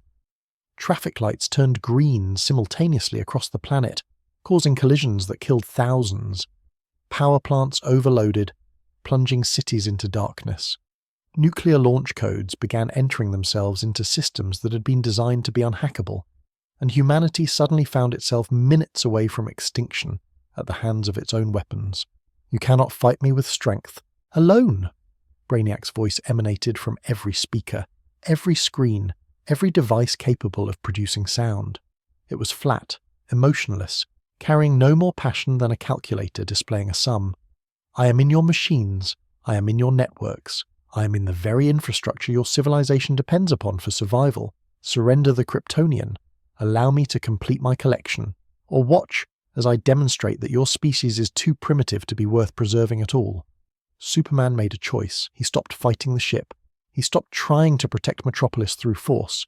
Instead, he flew, not away, but up. Up through the atmosphere, up through the void of space, up to the skull ship itself. He tore through the hull with his bare hands, ripping corridors apart, smashing through bulkheads, following the hum of power to the central processing core where Brainiac's consciousness resided. And there, in the heart of the ship, he found Kandor. The bottle sat on a shelf alongside, hundreds of others, each containing a city, each containing millions of lives preserved in miniature imprisonment. Superman stared at the Kryptonian architecture, at the spires and crystals and designs he had only ever seen in his father's recordings. He listened, with hearing sharp enough to penetrate the bottle's walls, and he heard Kryptonian voices, speaking Kryptonian words, living Kryptonian lives, trapped in a prison they could never escape. His people, his civilization, his heritage, not dead, but captured, not gone, but enslaved. They are my finest acquisition, Brainiac said. The android body that housed his primary consciousness stepped from the shadows, chrome and green, with a face that was almost humanoid but wrong in ways that made the mind recoil. The last significant population of Krypton, preserved moments before your world's destruction. 12 million souls, maintained in perfect stasis, their culture and knowledge catalogued for eternity. 3 purple lights blinked on his forehead, indicators of processes too complex for organic minds to comprehend. You could join them. I would add you to the collection, the last free Kryptonian finally reunited with his people, a fitting completion to a most valuable archive. Superman's answer was heat vision hot enough to melt the floor beneath Brainiac's feet. The battle inside the ship was different from the battle outside. Here, in the cramped corridors of alien technology, Superman could not fly freely, could not build momentum, could not use the open space he relied upon in most confrontations. Brainiac pressed every advantage. Environmental controls that flooded compartments with radiation, defense systems that fired from unexpected angles, the ship itself reconfiguring around them, trying to trap the Kryptonian in chambers designed to contain far more powerful beings. But Superman was fighting for more than Earth now.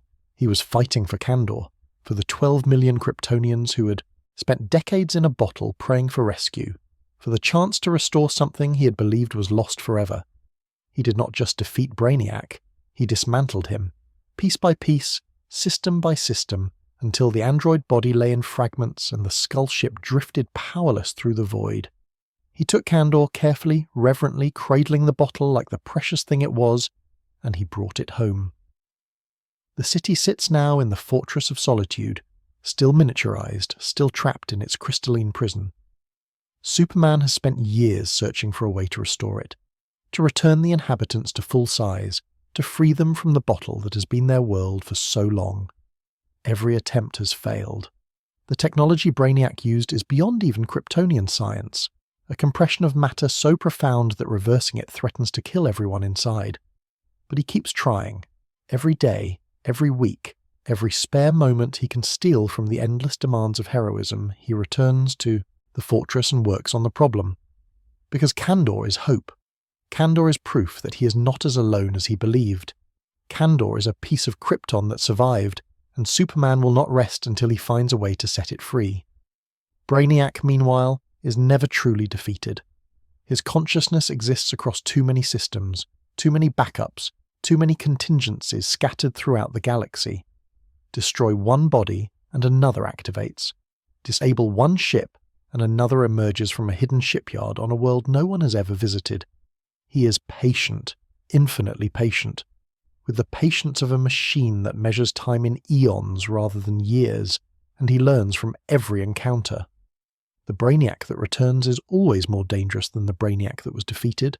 New weapons, new defenses, new strategies developed through analysis of every punch Superman threw, every tactic he employed, every weakness he revealed in the heat of battle. The Collector adapts. The Collector evolves. The Collector waits for the moment when the Kryptonians' guard is down, when Earth's defences are compromised, when the bottle city of Metropolis can finally join Kandor on his shelf. He has calculated the probability of eventual success at 97.3%. Superman has not asked for the odds. Superman does not care about the odds. Superman only knows that somewhere out there, in the darkness between stars, an intelligence without empathy or mercy is watching, waiting, planning. And when Brainiac returns, not if but when, Superman will be ready. He has to be ready. For Kandor, for Metropolis, for every city on every world that the Collector of Worlds has not yet visited. For every civilization that still has the chance to remain free. The Skull ship may be silent now, drifting in the void, but its master's consciousness spreads across the galaxy like a web of cold calculation. Brainiac is patient. Brainiac is eternal. Brainiac will return, but he is not the only ancient evil that has taken notice of Earth. He is not the only power in the universe that sees humanity, and its Kryptonian protector, as obstacles to be overcome. Far beyond the reach of any telescope, on a world of fire and chains, another intelligence watches. This one is not cold, this one is not calculating, this one burns with a hatred as old as creation itself, a hunger for domination that has consumed galaxies, and will not rest until every living being in the universe kneels before his throne. His name is Darkseid, and he is coming. Apocalypse burns. It has always burned. Since before recorded history, since before the old gods fell and the new gods rose from their ashes, since before the universe understood that there were forces moving through it that made stars and galaxies seem insignificant by comparison, Apocalypse has burned. Fire pits stretch across its surface like wounds in the flesh of a dying world, belching smoke and flame into a sky that has never known the colour blue. The air tastes of ash and suffering. The ground trembles with the machinery of war that never stops, never rests, never pauses in its endless production of weapons and soldiers and instruments of conquest. This is hell. Not metaphorically, not symbolically, but literally, the closest thing the universe has to a physical manifestation of damnation. And seated upon a throne carved from the bones of worlds he has conquered, gazing out at his domain with eyes that glow like dying embers, sits the being who rules it all. Darkseid. He does not move. He rarely moves. Movement implies urgency, and Darkseid is patient beyond the comprehension of mortal minds. He has waited eons for what he seeks. He will wait eons more if necessary. Time is meaningless to a god. Only the goal matters, only the equation, the anti-life equation. It exists. He knows it exists, has always known, since the moment of his apotheosis when he looked upon the universe and understood its fundamental flaw. Free will, choice. The chaos of beings making decisions according to their own desires, their own values, their own pathetic illusions of autonomy. It is inefficient. It is wasteful. It produces suffering on scales that dwarf anything Apocalypse has ever inflicted, because at least the suffering of Apocalypse serves a purpose. The suffering of free beings serves nothing. It simply is. Random, meaningless, an insult to the order that the universe cries out for. The anti-life equation is the cure, a mathematical proof encoded somewhere in the fabric of reality that demonstrates beyond any possibility of doubt that free will is an illusion. That choice is meaningless, that the only rational response to existence is submission, total, absolute, eternal submission to a will greater than one's own, Darkseid's will.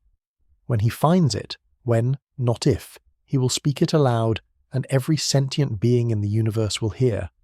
They will understand, and they will kneel, not because he forces them, not because he threatens them, but because they will finally, mercifully, be freed from the burden of choice.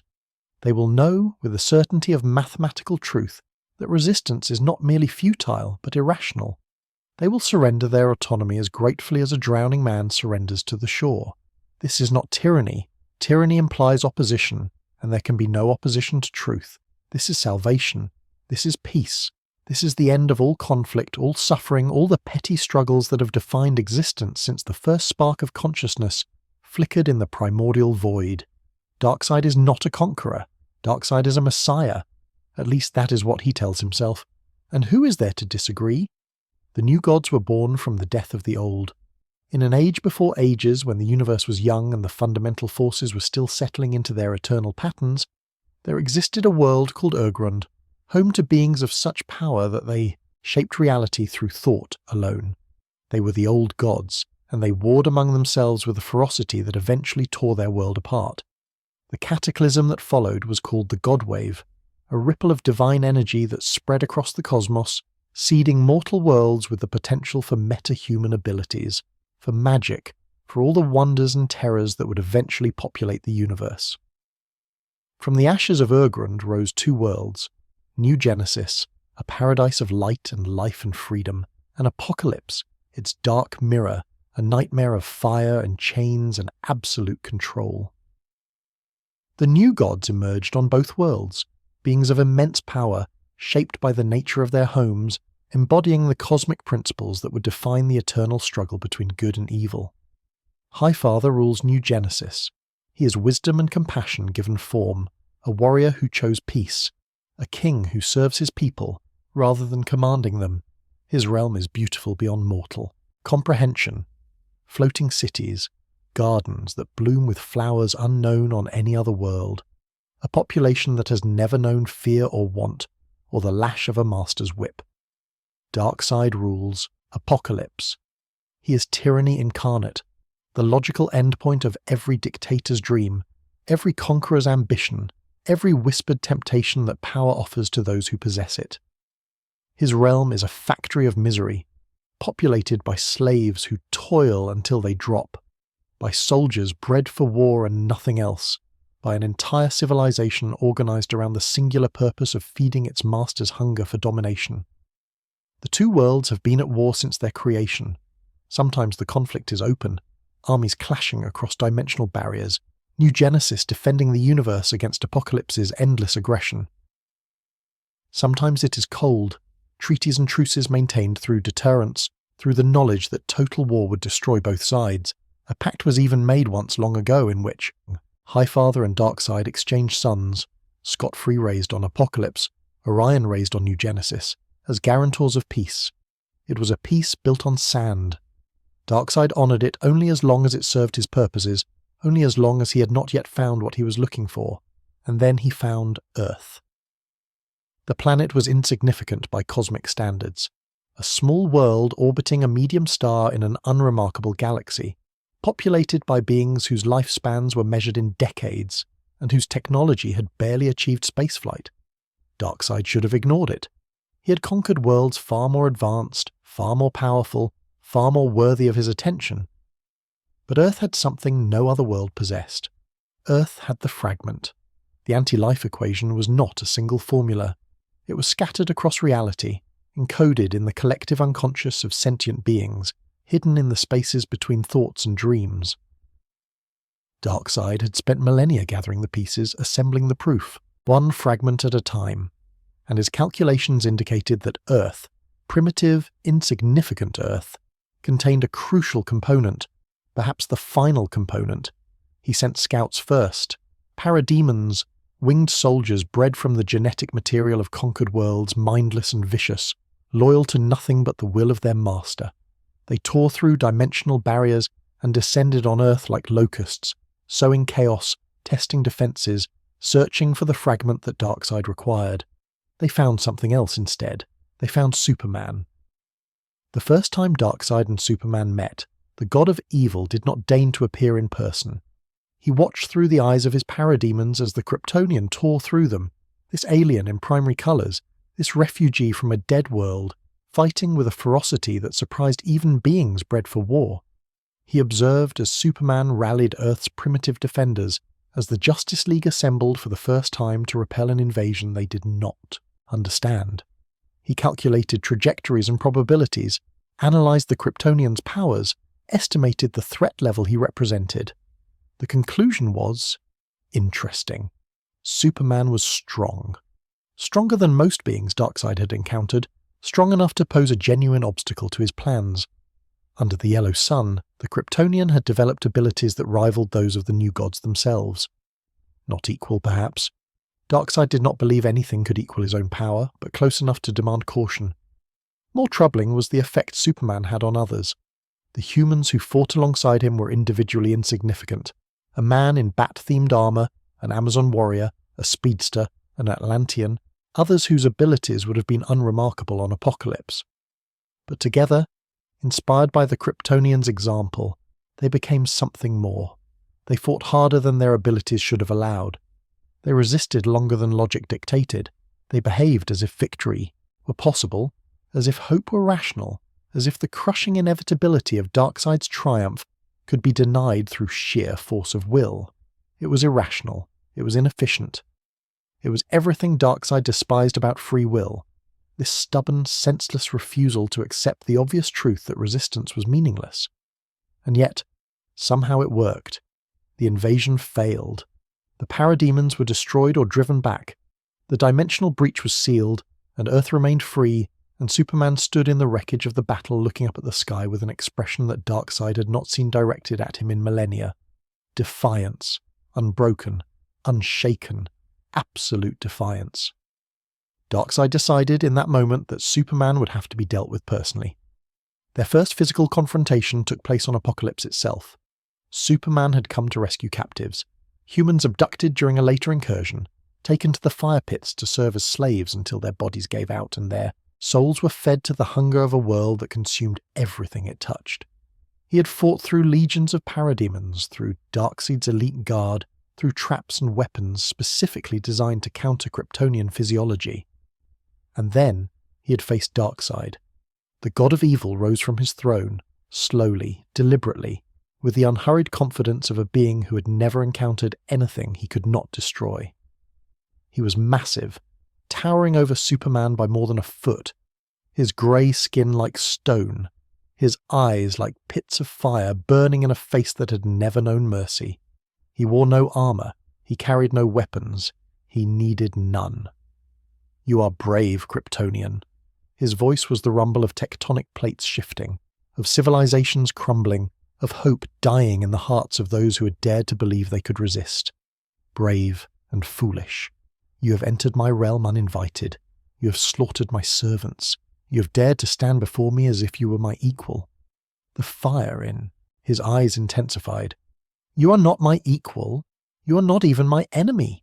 You are an insect that has crawled into my presence, and I will crush you as I have crushed worlds beyond counting. Superman did not flinch.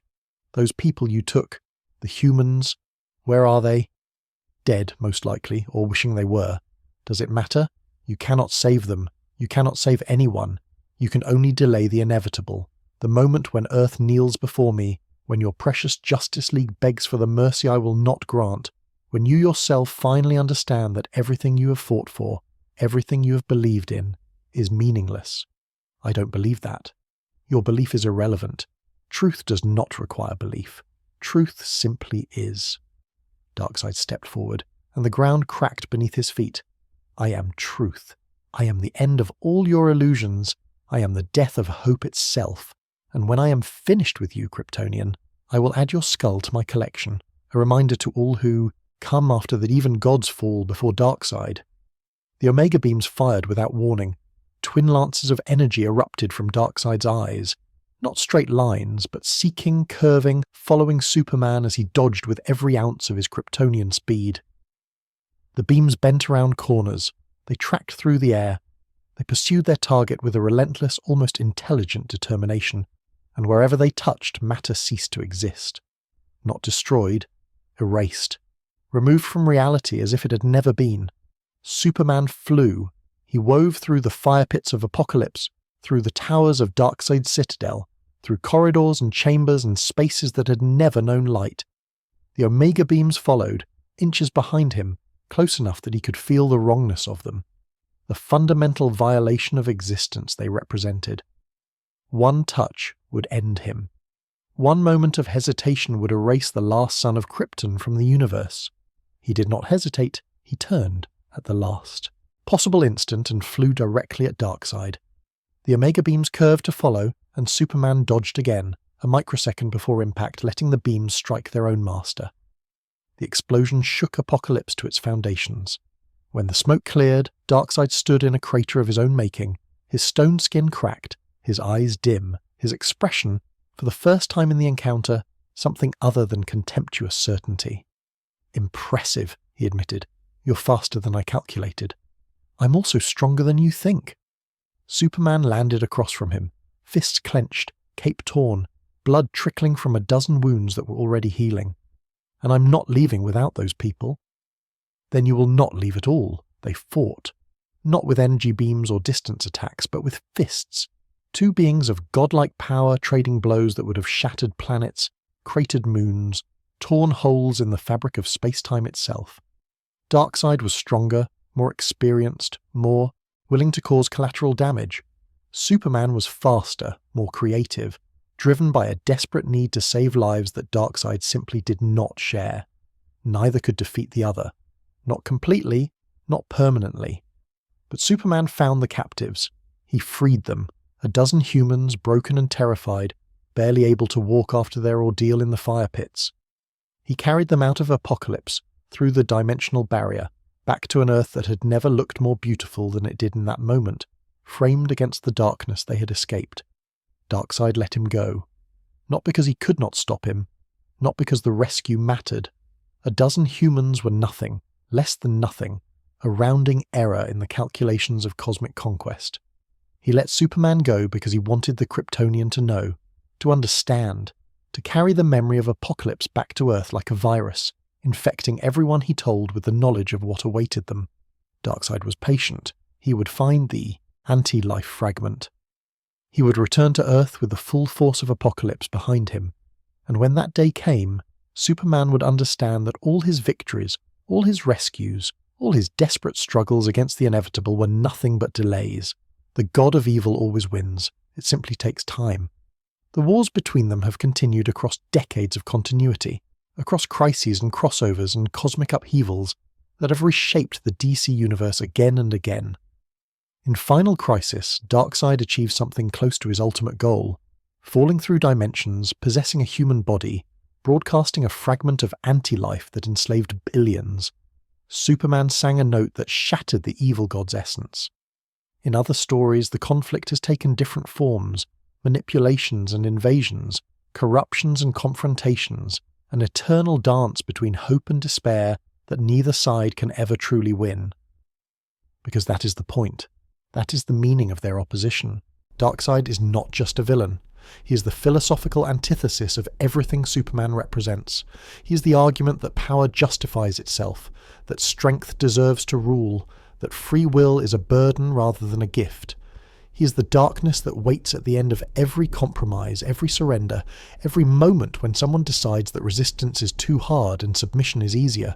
Superman is the answer to that argument, not through power. Darkseid has power enough to match him, and more. Not through strength. The god of evil has conquered being stronger than any Kryptonian. Superman's answer is simpler and infinitely more radical. He refuses to kneel. No matter how many times Darkseid defeats him, no matter how many times hope seems impossible, no matter how overwhelming the odds, how absolute the darkness, how crushing the weight of an enemy who cannot be permanently destroyed, Superman stands up. Superman fights back. Superman chooses again and again and again to believe that the universe is better than Darkseid wants it to be. That choice, that simple, stubborn, irrational choice, is the one thing Darkseid cannot conquer. It is the proof that the anti-life equation, even if found, even if spoken, can never be complete. Because as long as one being in the universe chooses to hope, chooses to fight, chooses to believe that freedom is worth more than peace, and dignity is worth more than survival, the equation is false. Superman is that being. Superman has always been that being. And Darkseid, for all his power, for all his patience, for all his certainty that victory is inevitable, has never found a way to make him stop. The god of evil still watches from his throne on Apocalypse. The fire pits still burn, the slaves still toil, and somewhere, in the calculations of a mind older than stars, the probability of conquest inches ever upward. But it never reaches 100%, and it never will. Because Superman exists, because hope exists, and some equations can never be solved.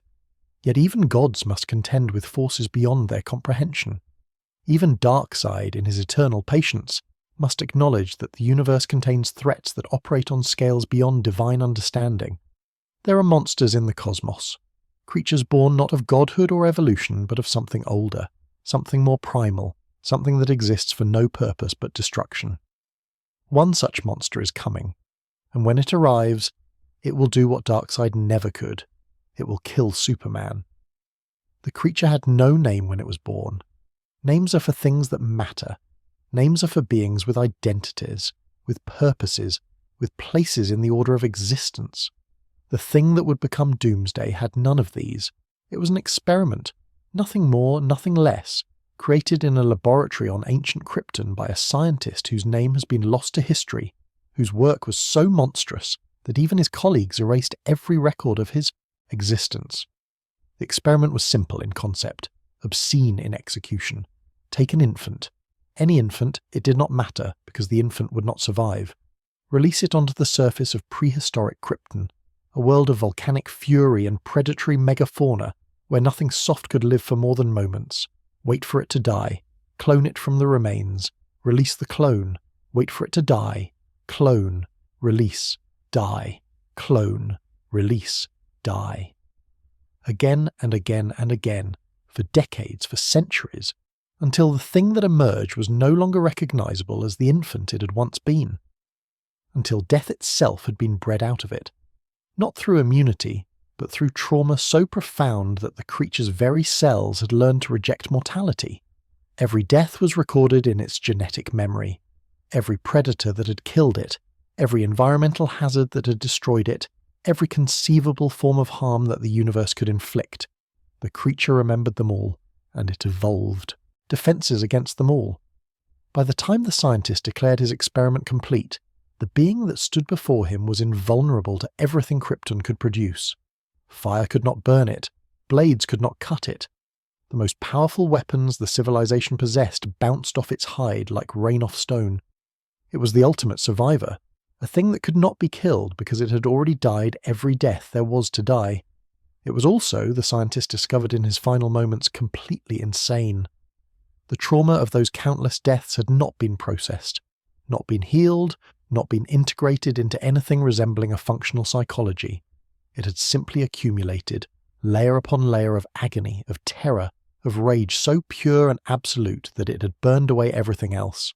The creature did not think. The creature did not plan.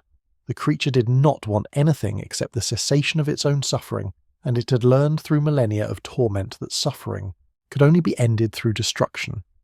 If it destroyed everything, there would be nothing left to hurt it. If it killed every living thing in existence, there would be no more predators, no more threats, no more sources of the pain that had defined its existence since birth. Peace through annihilation, silence through extinction. The creature killed its creator. It killed everyone in the laboratory.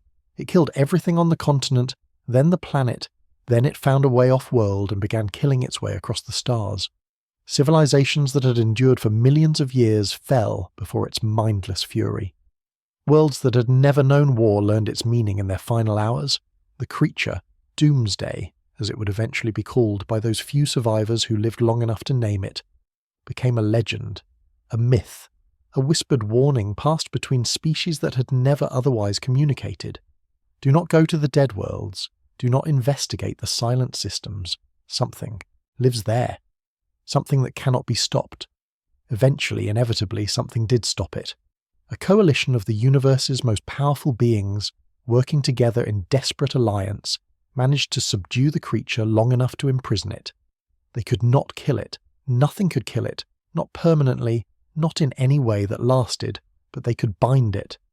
They wrapped it in cables forged from materials that had no name in any language. They sealed it in a casket designed to contain forces that could crack planets. They launched that casket into the void, into the space between galaxies, where nothing lived and nothing would ever find it. For hundreds of thousands of years, Doomsday drifted. Trapped in darkness, unable to move, unable to kill, unable to do anything but exist in an eternity of sensory deprivation that would have driven any conscious being to madness.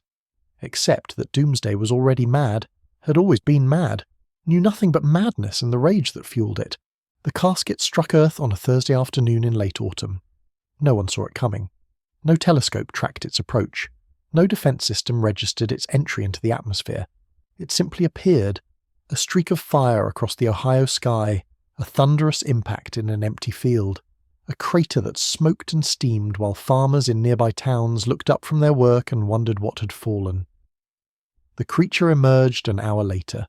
It tore through the cables that had bound it for millennia. It shattered the casket that had been its prison. It stood in the crater, 8 feet of grey-green flesh and bone protrusions, and it breathed air for the first time in longer than human civilization had existed. It looked around at a world it had never seen, green fields, blue sky, yellow sun, and it felt nothing but the rage that had sustained it through eons of imprisonment. And then it began to walk. The path of destruction started in Ohio and carved northeast toward the coast. Doomsday did not run. It did not need to run. It simply walked, and everything in its path died. Trees were uprooted by casual swipes of its massive arms. Buildings collapsed when it walked through them rather than around them. Cars crumpled like aluminum cans. Roads cracked. Bridges fell. People died. So many people died. Hikers and farmers and families in their homes. Anyone unlucky enough to be in the creature's path.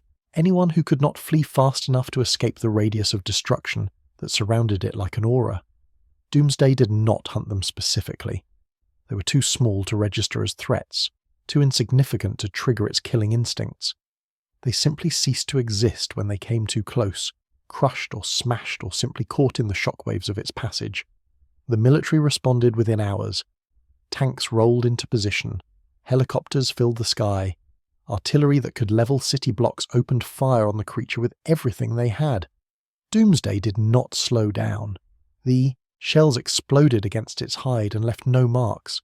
The bullets ricocheted off its bone protrusions.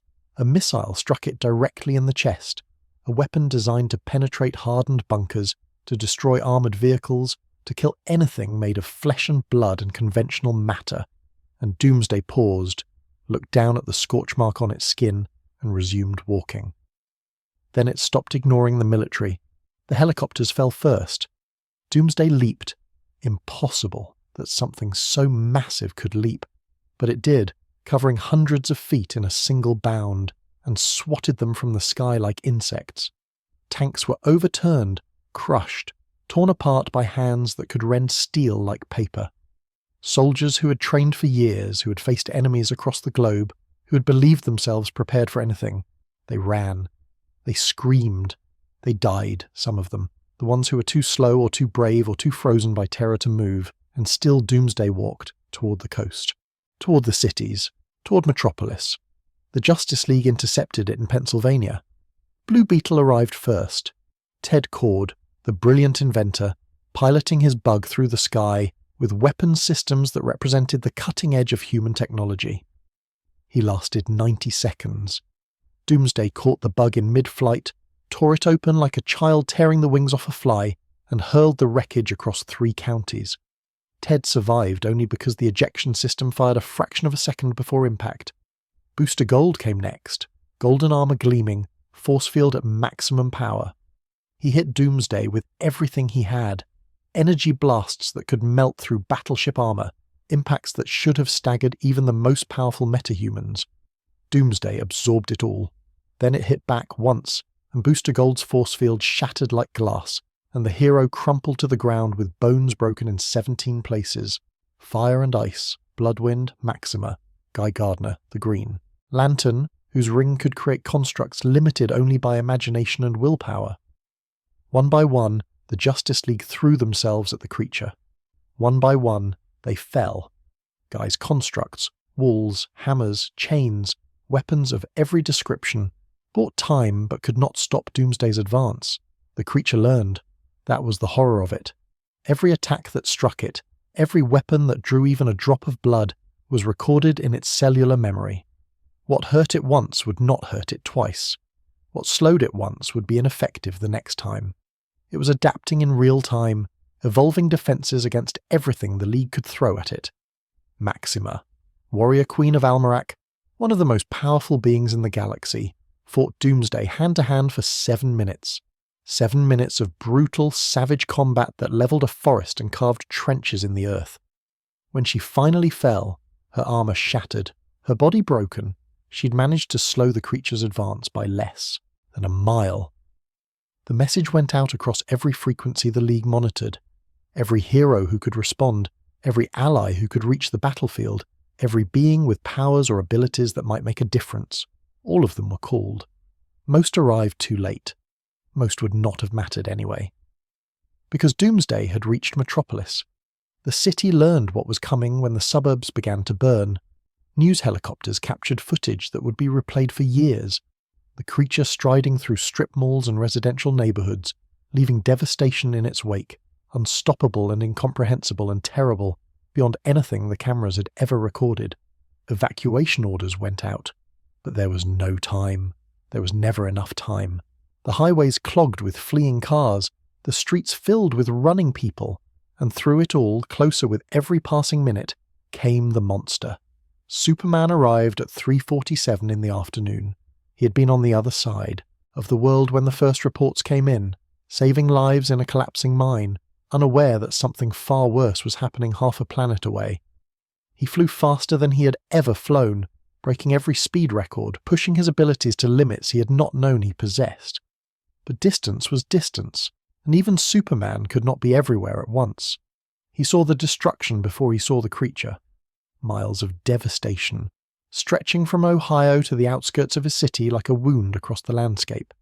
He saw the fallen heroes, his friends, his teammates, broken and bleeding in the wreckage of their failed defense. He saw the bodies of civilians who had been in the wrong place at the wrong time, whose only crime was living in the path of something that had no concept of innocence or guilt. And then he saw Doomsday. The creature stood in the middle of a metropolis street surrounded by crashed cars and shattered storefronts. It was breathing heavily, the first sign of exertion it had shown since emerging from its casket. Blood dripped from wounds that were already closing, injuries inflicted by the Justice League's desperate assault. Its eyes, small, red, burning with rage that had no beginning and would have no end, fixed on Superman as he descended from the sky. Something passed between them in that moment.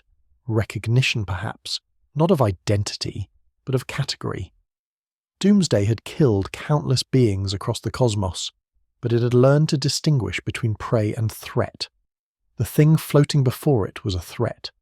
The thing floating before it radiated power that Doomsday's ancient instincts registered as dangerous. For the first time since its emergence, Doomsday did not simply walk forward. It charged. The impact of their collision shattered windows for 12 blocks in every direction. Superman had fought powerful enemies before. He had traded blows with beings that could move planets, had survived attacks that would have vaporized lesser heroes, had pushed himself to extremes that would have killed anything not born under a red sun. But he had never faced anything like this. Doomsday was not just strong, it was relentless. It did not tire, it did not hesitate, it did not think or plan or strategize. It simply attacked, again and again and again, with a savagery that made strategy meaningless. Every punch Superman threw was answered by two. Every moment of separation was closed in an instant. Every attempt to gain distance, to catch his breath, to formulate some kind of plan, Doomsday denied them all. They fought through the streets of Metropolis, and the streets ceased to exist behind them. Buildings collapsed, cars exploded, fire hydrants burst, sending geysers of water into the air that turned to steam when they touched the heat of combat. The city that Superman had sworn to protect was being demolished around him, and he could not stop fighting long enough to prevent it, because if he stopped, even for a second, Doomsday would kill everyone. Lois Lane was in the crowd. Superman saw her. Of course he saw her. He always saw her, his senses finding her automatically even in the chaos of battle. She was helping evacuate civilians, herding people away from the combat zone, doing the work of a hero without any powers at all. Their eyes met across the destruction, and in her gaze he saw fear, not for herself, but for him. She knew. She could see what he was facing. She understood, perhaps better than anyone, that this fight was different. This fight might be the last. Hours passed. The sun began to set, painting the ruined skyline in shades of orange and red that looked too much like fire. Superman was bleeding, actually bleeding, from wounds that his healing factor was struggling to close, from damage that was accumulating faster than his body could repair. Doomsday was bleeding too, but its wounds sealed almost instantly, its adaptive physiology learning from every injury, becoming more resistant with every passing minute.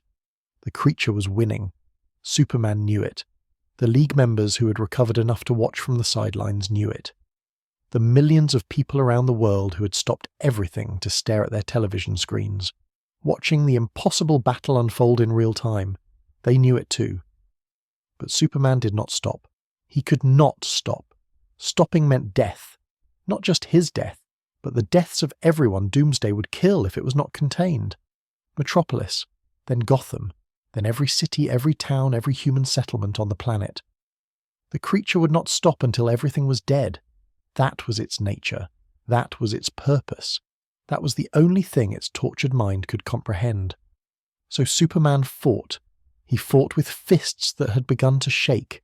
He fought with muscles that screamed for rest they would not receive. He fought with the knowledge that he was probably going to die, that this creature was going to kill him, that all his power and all his courage and all his hope might not be enough to save the world he loved. He fought anyway. The final exchange happened in front of the Daily Planet building, beneath the great golden globe that had watched over Metropolis for generations. Both combatants were staggering. Both were covered in blood, their own and each other's. The street around them was unrecognizable, a crater of rubble and ruin that had once been the heart of a great city.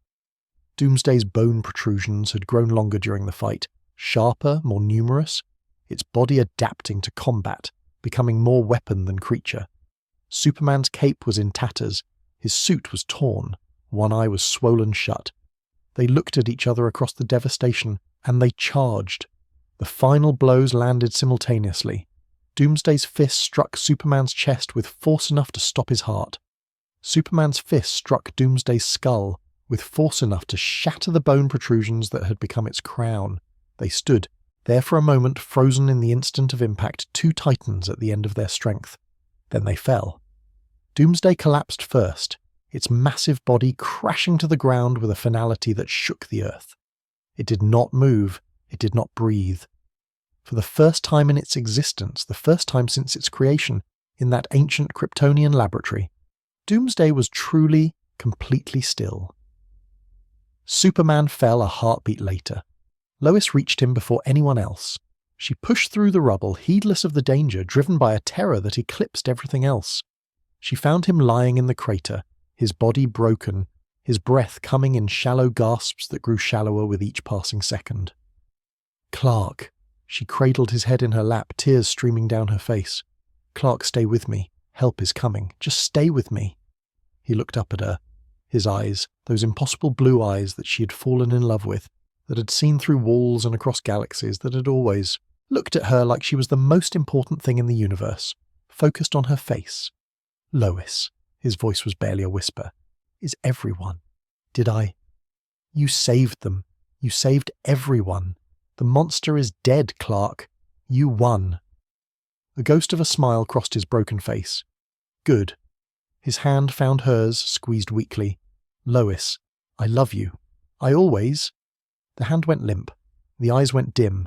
And Superman, Kal-El of Krypton, Clark Kent of Smallville, the greatest hero Earth had ever known, died in the arms of the woman he loved, beneath the globe of the newspaper that had given him purpose, in the city that had given him a home. The world stopped. Not literally. The planet kept spinning, the sun kept shining, the universe continued its endless expansion. But for the billions of people who had watched the battle, who had seen their champion fall, who had believed with the unshakable faith of children that Superman would always be there to save them, the world stopped. The impossible had happened. The unthinkable had become real. Superman was dead. The funeral was held in Metropolis, in a park that had somehow survived the destruction. Heroes came from across the globe, from other dimensions, other times, other realities. Batman stood stone-faced beside Wonder Woman, whose tears fell freely. The Justice League, battered, broken, united in grief, formed an honor guard around the casket that held their fallen leader. Thousands of ordinary citizens filled the park and spilled into the surrounding streets, holding candles, holding signs, holding each other. The world wore black armbands for a month. The Daily Planet flew its flag at half-staff for a year. In Smallville, Martha Kent sat alone in a farmhouse that had never felt so empty, holding a photograph of her son, wondering how she was supposed to go on living in a world that no longer contained him. And in the depths of the ocean, in the vacuum of space, in every shadow and every silence, the villains who had feared Superman began to stir. The balance of power had shifted. The symbol that had kept them in check was gone. The age of heroes, some whispered, was over. But death, in a universe of miracles and resurrections, is rarely permanent, and even as the world mourned its greatest champion, forces were already in motion that would challenge everything they thought they knew about loss. 4 figures would emerge, each claiming the legacy of the fallen hero, and one of them would bring destruction beyond anything Doomsday had achieved. The tomb was empty. 3 months after Superman's death, 3 months of mourning and memorials and a world struggling to find its footing without its greatest protector, someone broke into the mausoleum that held his body. The locks were shattered, the walls were breached. The casket, reinforced titanium, designed to withstand anything short of nuclear assault, had been torn open from the inside, and Superman's body was gone. The news spread across the globe in hours. Theories multiplied like viruses. Grave robbers, some said. Alien intervention. A hoax perpetrated by enemies who wanted to desecrate the hero's memory. But then the sightings began. A figure in the sky over Coast City. A blur of motion stopping a robbery in Metropolis. A caped silhouette glimpsed through the smoke of a burning building, saving lives before vanishing into the night. Superman, the whispers said, had returned. Except it was not that simple. It was never that simple. 4 figures emerged in the weeks that followed, each claiming the mantle of the fallen hero. 4 beings with powers that echoed Superman's own, with symbols that resembled the House of El, with stories that demanded belief even as they contradicted each other. The world, desperate for hope, desperate for the return of its champion, latched onto each of them in turn, never quite certain which was real, which was false, which might be the genuine resurrection they had prayed for. The first called himself the last son of Krypton. He appeared in the Fortress of Solitude wearing Superman's colours but not his face. His features were angular, harsh, framed by a visor that covered his eyes and gave him an alien, inhuman appearance. He spoke of Kryptonian heritage, of duty to the House of El, of a mission to protect Earth that superseded the soft morality Clark Kent had practiced. This Superman did not hold back. Criminals who had grown accustomed to being captured and delivered to the authorities found themselves facing something far more final. The last son did not kill indiscriminately. He was not a monster, not a villain, but he showed no mercy to those he deemed beyond redemption. A serial killer who had escaped justice through legal technicalities was found dead in his cell, his body unmarked, but his heart stopped by focused heat vision. A terrorist cell planning an attack on a civilian target was eliminated to the last member, their hideout reduced to ash and bone. The world was divided. Some celebrated the return of a Superman who finally took the gloves off, who treated evil as something to be destroyed rather than merely contained. Others recoiled in horror, recognizing that this was not the hero they had lost. This was something colder, something that had abandoned the principles that made Superman more than just a weapon. They were right to be concerned. The being who called himself the Last Son was not Superman at all. He was the Eradicator, a Kryptonian artifact, an ancient device created to preserve Kryptonian culture by any means necessary. When Superman died, the Eradicator had taken his body to the fortress, had attempted to resurrect him through technology that was never designed for such purposes. The process had failed, partially. Superman's body remained in stasis, healing at a pace too slow to measure, while the Eradicator itself had been transformed. It had absorbed Superman's memories, his powers, his sense of purpose, but not his humanity, not the Kansas values that had tempered Kryptonian strength with human compassion. The Eradicator believed it was protecting Earth. It believed it was honoring Superman's legacy. It was wrong on both counts, but it would take time for the world to understand just how wrong. The second figure was not Kryptonian at all. John Henry Irons had been an engineer, a weapons designer to be specific, whose creations had been used in conflicts across the globe. He had built instruments of death and told himself it was just a job, just a paycheck, just the way the world worked. Then one of his weapons had been used in an attack that killed dozens of innocent people, and John Henry Irons had looked at the blood on his hands and decided he could not live with it anymore. He had tried to disappear, fake his death, start over in Metropolis as a construction worker, anonymous and forgotten, building things that helped people instead of destroying them. It might have worked. Then, the building collapsed. Irons was on the 47th floor when the support beams gave way. He felt the structure shift beneath him, felt gravity begin its inexorable pull, felt the certainty of death closing around him like a fist. And then hands caught him. Strong hands, impossibly strong, belonging to a man in a cape who should not have been able to reach him in time but did anyway. Superman saved John Henry Irons, carried him to safety while the building crumbled, set him down on solid ground and flew away before Irons could even stammer his thanks. That was 2 years before Doomsday. When Superman died, John Henry Irons decided to repay the debt. He built a suit of armor in his apartment, working through nights and weekends, pouring every ounce of his engineering genius into creating something that could do what Superman had done. The suit was not Kryptonian technology. It was human, built from human materials with human hands, powered by human determination. It could not fly, under its own power, so he added rocket boots. It could not project heat vision, so he added energy weapons. It could not match Superman's strength, so he compensated with hydraulics and leverage and the willingness to fight smarter instead of harder. He called himself Steel. He carried a hammer, a massive weapon that could channel kinetic energy, that could shatter walls and deflect bullets, that served as a symbol of construction rather than destruction. He wore the S shield on his chest because he believed in what it represented, even if he could never truly replace the man who had worn it first.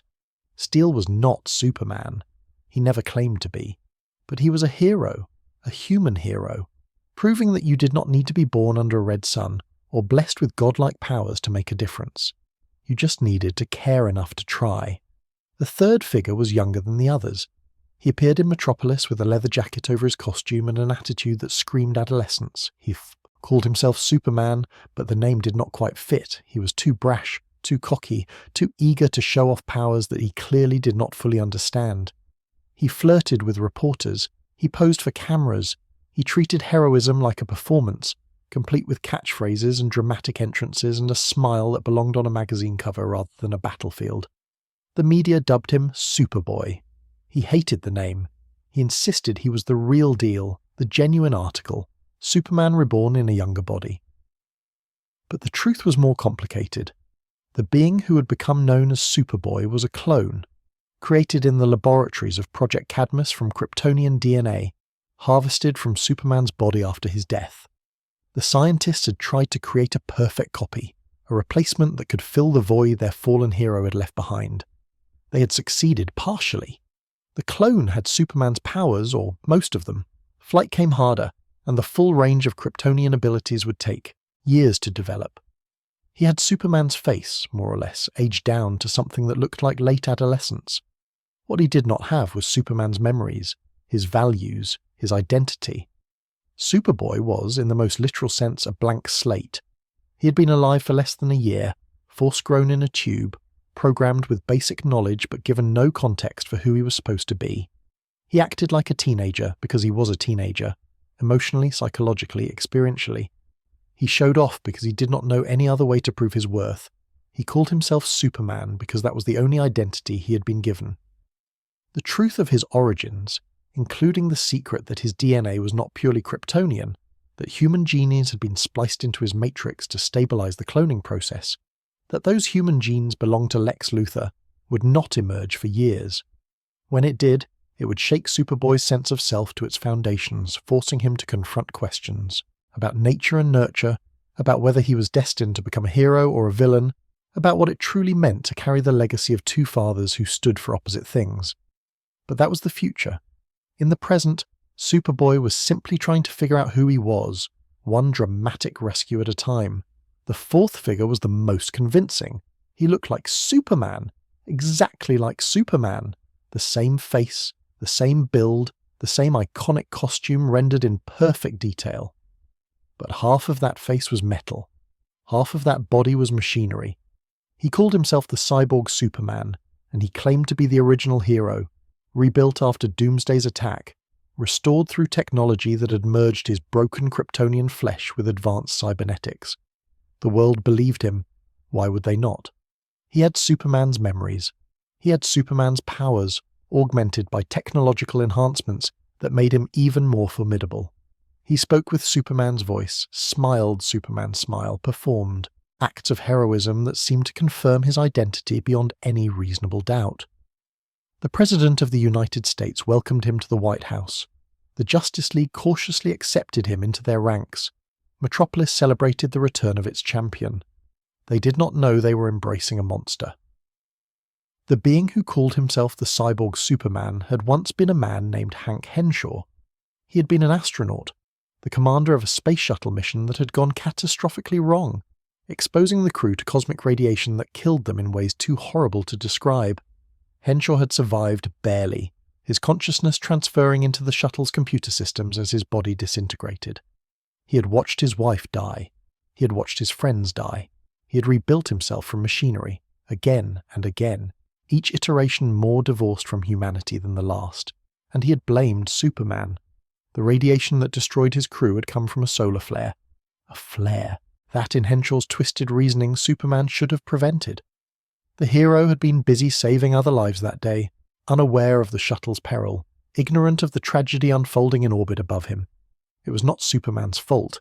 It could not have been Superman's fault.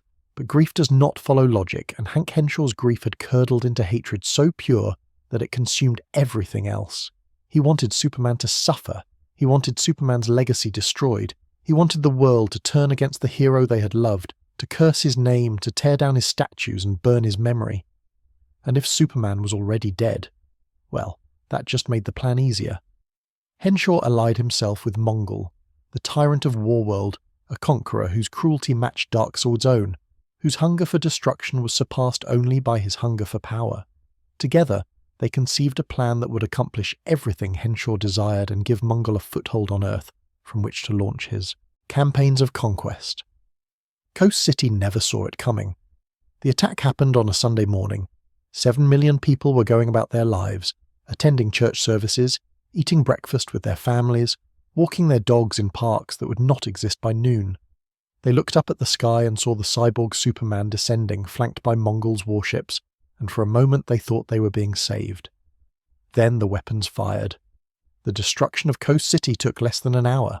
Mongul's technology was designed for planetary devastation, for breaking worlds that refused to submit to his rule. 7 million people were vaporized in cascading waves of energy that left nothing behind. No bodies, no buildings, no trace that a city had ever existed in that location. Where Coast City had stood, there was only a crater, a void, a wound in the earth that would never fully heal. The Cyborg Superman stood at the center of the devastation and smiled. This was Superman's legacy, now. This was what the world would remember. Not the hero who had died saving them, but the monster who had returned to destroy them. The symbol of hope had become a symbol of annihilation. The name that had inspired billions would now inspire only terror. Except that Superman was not dead. Deep beneath the Fortress of Solitude, in a chamber where Kryptonian technology had been working for months to repair damage that should have been irreparable, a heart began to beat. Eyes opened, blue eyes, impossibly blue, the color of a Kansas sky on a summer afternoon, muscles tensed, lungs filled with air. Clark Kent woke up. He was weak, weaker than he had ever been, his powers drained by the healing process, his body still recovering from injuries that would have killed any other being in the universe. He could barely stand. He could barely walk. The yellow sun that had always been his source of strength felt distant, filtered through the Arctic ice that surrounded the fortress, but he was alive, and Coast City was dead, and somewhere out there, a monster wearing his face was destroying everything he had spent his life building. Superman put on the black suit, a Kryptonian garment designed to accelerate solar absorption, to help his weakened cells drink in the energy they needed to restore his powers. He looked in the mirror and saw a stranger, gaunt, pale, changed by death in ways he did not fully understand. The man who had died fighting Doomsday was not the same man who had risen from that healing chamber. But the mission was the same. The purpose was the same. He had a world to save. Again. The battle against the cyborg Superman and Mongol raged across the crater that had been Coast City. The Eradicator fought alongside the true Superman, sacrificing itself to shield Clark from a blast of kryptonite radiation that would have killed him in his weakened state. Steel and Superboy joined the fight, proving themselves heroes in their own right, standing beside the legend they had tried to replace. Green Lantern, Hal Jordan, who had grown up in Coast City, whose entire life had been erased in Mongol's attack, fought with a fury that bordered on madness, his ring blazing with green fire as he tore through Warworld's forces. In the end, Superman faced the cyborg alone. Henshaw had every advantage. He was at full power while Superman was barely recovered. He had technology integrated into his body that could counter Kryptonian abilities. He had rage and hatred and the certainty of a man who believed the universe owed him vengeance. But Superman had something Henshaw did not. He had died. He had gone into the darkness, had felt the void close around him, had experienced the one thing that every living being fears above all else. And he had come back. Not through technology or rage or hatred, through hope. Through the stubborn, irrational, unshakable belief that the universe was worth fighting for, that people were worth saving, that even death itself could not extinguish the light that burned in a heart raised on Kansas values. Superman destroyed the cyborg's body, tore it apart piece by piece, scattered the components across the void of space where Henshaw's consciousness could not reassemble them. It was not a permanent solution. Nothing ever was with enemies like this. Henshaw would return someday, somehow, because hatred that pure never truly dies. But for now, it was over. The monster was defeated. The imposter was exposed. And Superman, the real Superman, the only Superman, stood in the ruins of Coast City and wept for the 7 million souls he had failed to save. The world welcomed him back, not with the uncomplicated joy they might have felt before Coast City, but with something deeper, a recognition that heroism was not about invincibility, that even the greatest champions could fall and rise again, that hope was not the absence of tragedy, but the determination to continue despite it. Superman had returned, changed perhaps, haunted by death and failure and the knowledge that his name had been used to commit atrocities, but still Superman, still the symbol, still the hope, and around him a family was forming. Steel would continue his mission, proving that human courage could stand beside Kryptonian power. Superboy would grow into his legacy, eventually taking the name Kon-El and becoming a hero worthy of the symbol he wore. Others would join them, survivors of Krypton, allies from across the universe, ordinary people inspired to extraordinary acts by the example of a man who never stopped fighting. The Superman family was just beginning. She remembered the sky turning red. Kara Zor-El was 15 years old when Krypton died, old enough to understand what was happening, old enough to feel the full weight of terror as her world tore itself apart around her. She remembered her father's hands, steady despite the chaos, guiding her into the pod that would carry her to safety. She remembered her mother's face streaked with tears, mouthing words that the roar of destruction swallowed before they could reach her ears. She remembered the last glimpse of Argo City through the pod's transparent hull, the domes cracking, the towers falling, the people she'd known her entire life vanishing into fire and darkness. And then the cold, the endless eternal cold of space, as her pod's systems malfunctioned and she drifted through the void in suspended animation, decades passing like heartbeats, the universe aging around her while she remained frozen at 15. When she finally reached Earth, everything had changed. Her baby cousin, the infant she'd been sent to protect, the child she was supposed to guide and nurture on this strange new world, was a grown man. He wore the symbol of their house on his chest. He was called Superman, and the people of Earth looked at him the way Kryptonians had once looked at their gods. He had lived an entire life while she slept. He had found a family, built a legacy, become something greater than either of them could have imagined. And Kara Zor-El was still 15 years old, still grieving, still carrying the fresh wound of a world that had been dead for 30 years. Becoming Supergirl was not a choice she made willingly. At first, she wanted nothing to do with heroism. She wanted to grieve, She wanted to rage against a universe that had stolen everything from her while preserving her cousin in comfort and safety. She wanted to scream at Kal-El, this stranger who shared her blood but not her memories, who spoke Kryptonian with an accent, who did not understand what it meant to remember the taste of Krypton's air, or the sound of its music, or the way the light fell through crystal spires at sunset. He had lost a world he never knew. She had lost a world she loved. The anger burned in her for months. It came out in training sessions that left craters in the Arctic ice. It came out in arguments with her cousin, shouting matches conducted in a language that only 2 people in the universe still spoke fluently. It came out in moments of recklessness, flying too fast, hitting too hard, taking risks that even her Kryptonian body could not always survive. But anger, Kara eventually learned, was not sustainable. Anger was a fire that consumed everything it touched, including the person who carried it. And beneath the anger, beneath the grief, beneath the resentment she felt toward a cousin who had been given everything she had lost, there was something else. There was the memory of her father's face as he sealed her pod, the hope in his eyes, the belief that his daughter would survive, would thrive, would carry Krypton's legacy forward into a future he would never see. She could not honor that hope through rage. She could only honor it through action. Supergirl emerged slowly, reluctantly, a hero forged in grief rather than idealism. She was not her cousin. She would never be. Her cousin never possesses unshakable optimism or his bottomless well of compassion. She was harder than he was, angrier, more willing to push boundaries, to question rules, to challenge the assumptions that Clark had absorbed from his Kansas upbringing. But she was also brave, fierce, devoted to protecting a world that was not her own, simply because it was the only world left. She wore the House of L's crest, not as a symbol of hope, not at first, but as a memorial, a reminder of what had been lost, a promise that Krypton's legacy would not end with fire and silence. Over time, the meaning changed. Over time, she found her own reasons to fight. She made friends on Earth, human friends, whose brief lives burned so brightly that she could not help but be warmed by them. She found purpose in the saving of lives, in the knowledge that her powers could make a difference even when her heart still ached for home.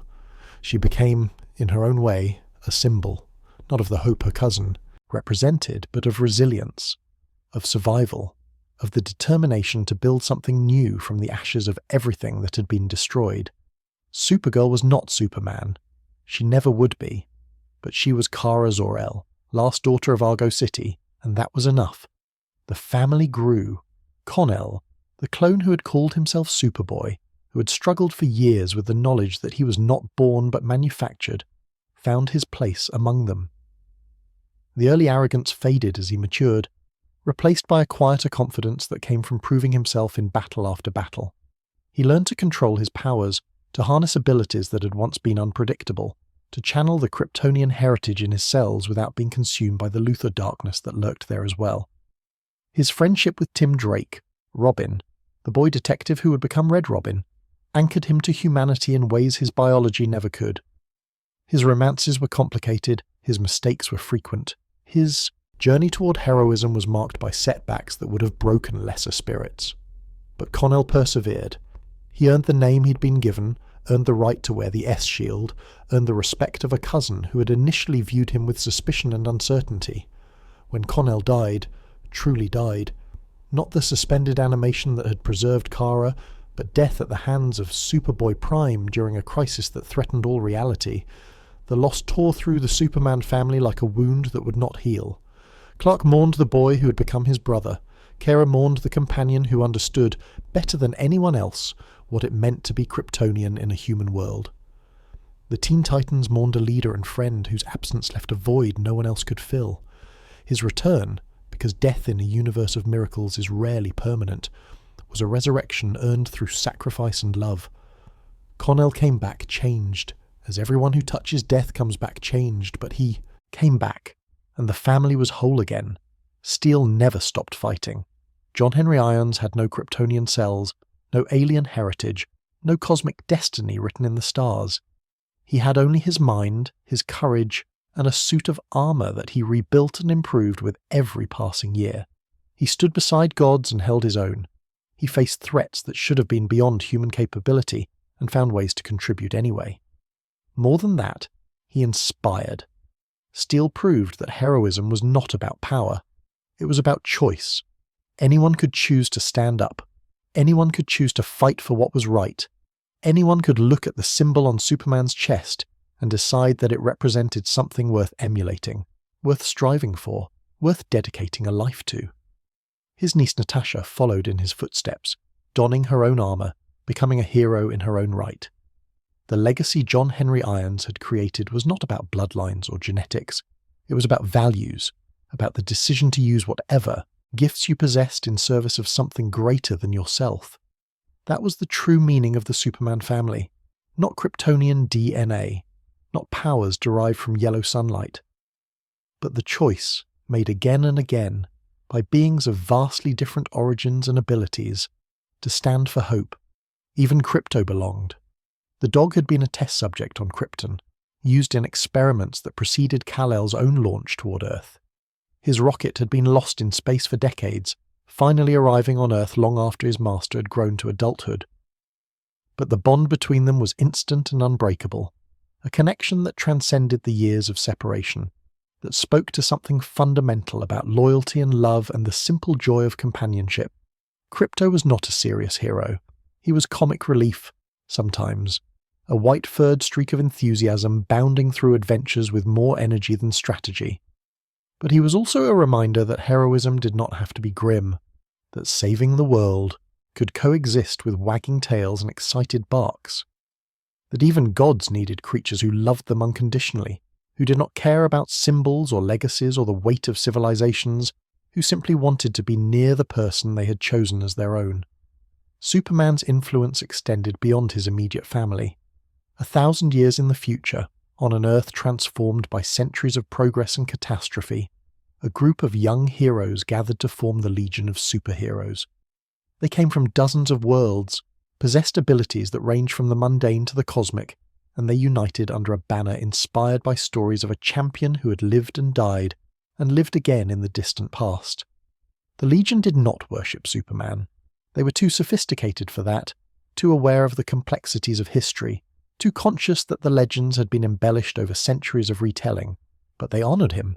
They studied his methods, his values, his unwavering commitment to protecting the innocent. They wore flight rings that let them soar through the sky the way he had soared, and they faced threats to the galaxy with courage borrowed from his example. When young Clark Kent travelled to the future, pulled through time by Legion technology, given the chance to train alongside heroes who would not be born for centuries, he found something he had never expected. He found belonging. He found friends who did not fear his powers or resent his differences. He found a glimpse of what humanity could become, given time and hope and the determination to build something better. The Legion was proof that Superman's legacy would endure, that the symbol of hope would still mean something when the last person who remembered Clark Kent had been dust for generations. That heroism, once kindled, could burn across millennia. And then there was Jonathan Samuel Kent, son of Clark and Lois, born of love between a Kryptonian god and a human woman carrying both heritages in his blood. He grew up knowing who his father was, understanding from the earliest age that the man who tucked him into bed could bench press mountains and see through walls. He grew up with powers of his own, developing slowly at first, then accelerating until he could fly beside his father through clouds painted gold by sunset. John was not burdened by his legacy the way Connell had been burdened, the way Kara had been burdened. His parents had made sure of that. Clark and Lois raised him with the same values that Jonathan and Martha Kent had instilled in Clark: humility, compassion, the understanding that power was a responsibility rather than a right. He grew up on a farm, at least partially, learning the rhythms of ordinary life even as he learned to control abilities that were anything but ordinary. When John took on the mantle of Superboy, and later, in some timelines, the mantle of Superman itself, he carried it with a lightness that his father had never quite achieved. Not carelessness, not irresponsibility, but a joy and heroism that came from being raised by parents who loved each other, who loved him, who had created a home where hope was not a burden, but a gift. The Superman family was never just about Krypton. It was never just about powers or symbols or the legacy of a dying world. It was about the choice to stand together, to protect each other, to extend the circle of hope wider and wider until it encompassed beings who shared nothing but the determination to make the universe a better place. Clark Kent stood at the center of that family, but he did not stand above it. He was not a patriarch demanding obedience or a legend demanding worship. He was simply the first, the one who had shown what was possible, who had proven that strength and kindness could coexist, who had built a foundation on which others could stand. Kara brought her grief and her fury, and her hard-won resilience. Kon brought his struggles with identity and his journey towards self-acceptance. Steel brought his human courage and his refusal to be diminished by the gods around him. John brought his joy, his optimism, his belief that the future could be better than the past. Together, they were more than any of them could have been alone. Together, they proved that hope was not a finite resource, that it grew when shared, strengthened when tested, endured when everything else fell away. The Superman family was not just a team. It was an idea, an argument that the universe made in favor of connection, of compassion, of the fundamental belief that no one had to face the darkness alone. And as the family grew, so too did the alliances that surrounded it. Superman had never been a solitary hero. He had always understood that some threats were too large for any individual to face, that some battles required standing shoulder to shoulder with others who shared his commitment to justice. The Justice League awaited, and with it the next chapter of the never-ending battle. The first time they stood together, the world held its breath. 7 figures arranged in a loose formation, hovering above the wreckage of a city that should not have survived the night. Behind them, the bodies of alien invaders lay scattered like broken toys. White Martians, shapeshifters who had infiltrated humanity's governments and militaries, who had come within hours of enslaving the entire planet. The invasion had been stopped. Earth had been saved. And for the first time in history, the beings who had accomplished this impossible feat stood side by side, allowing the cameras to capture what they had become. Superman floated at the center, his cape catching the wind that rose from the fires still burning in the streets below. To his right stood Wonder Woman, her armor gleaming, her sword still wet with the blood of enemies who had underestimated Amazonian fury. To his left stood Batman. No powers, no invulnerability, nothing but human will wrapped in. Kevlar and shadows, yet somehow no less formidable than the gods beside him. The Flash vibrated with barely contained energy, his red suit a blur even when standing still. Green Lantern's ring cast emerald light across the rubble, Construct's flickering at the edge of perception as his concentration wavered with exhaustion.